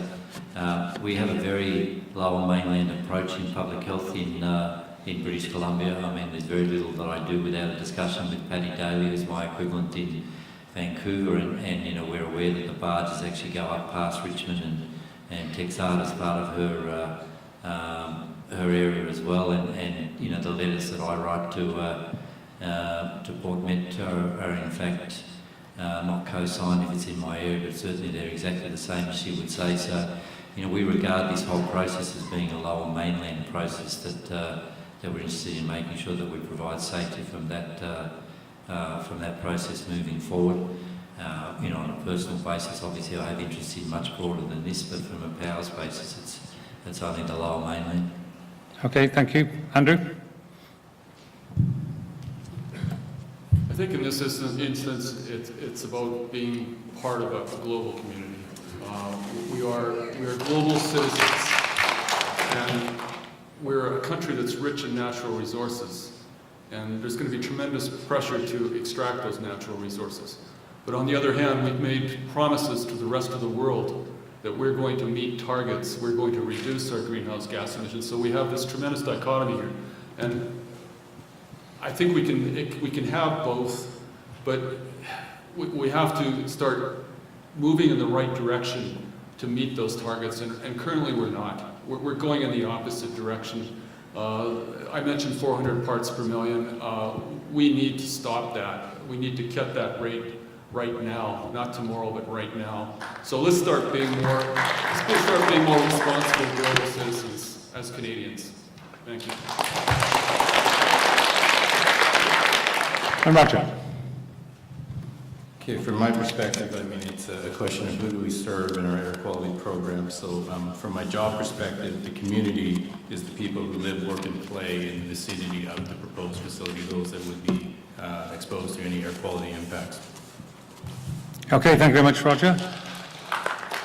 And with that, I'd like to thank everybody here for their participation and all you hardy folk who stayed to the end. And I'd just like to introduce back to the podium Mayor Wainwright to offer some closing remarks. Mayor Wright. Thank you very much. I think, and first of all, I do want to thank you all for being here, but I also want to thank Peter and Finn and Judy, who are going to take this to the higher levels of government. And I want to thank the council who is here today, because they're going to make sure that we're heard, because we're going to be at Metro Vancouver, and we're going to find out the answers as we have tonight. This has probably been the best forum that's taken place, and Jeff, I thank you very much for being here to answer the things that you have. Doctor, we count on you on giving us the proper medical information, because that's how we're going to help make our decisions. Andrew, you're the new force that's coming out now. The environment is so important. It was something that wasn't spoken about a few years ago. Now it's on the top line for everyone. And Roger, I'm very pleased to see you here today to take the message back, as well as the other people from Metro Vancouver, to see exactly how to conduct a forum with people that are interested in what's going to happen to all of us. I do have to thank two people before you go. One is the New West TV, and these are the people who are taking the videos for us tonight. It's all volunteer, as things are in this city, so that we have a record of what's going on, and we can share this with everyone around the place. And the lights do go out very shortly with Douglas College. We have to thank them. They gave us the facility so we could do this, and we brought it all together. Thank you for being here.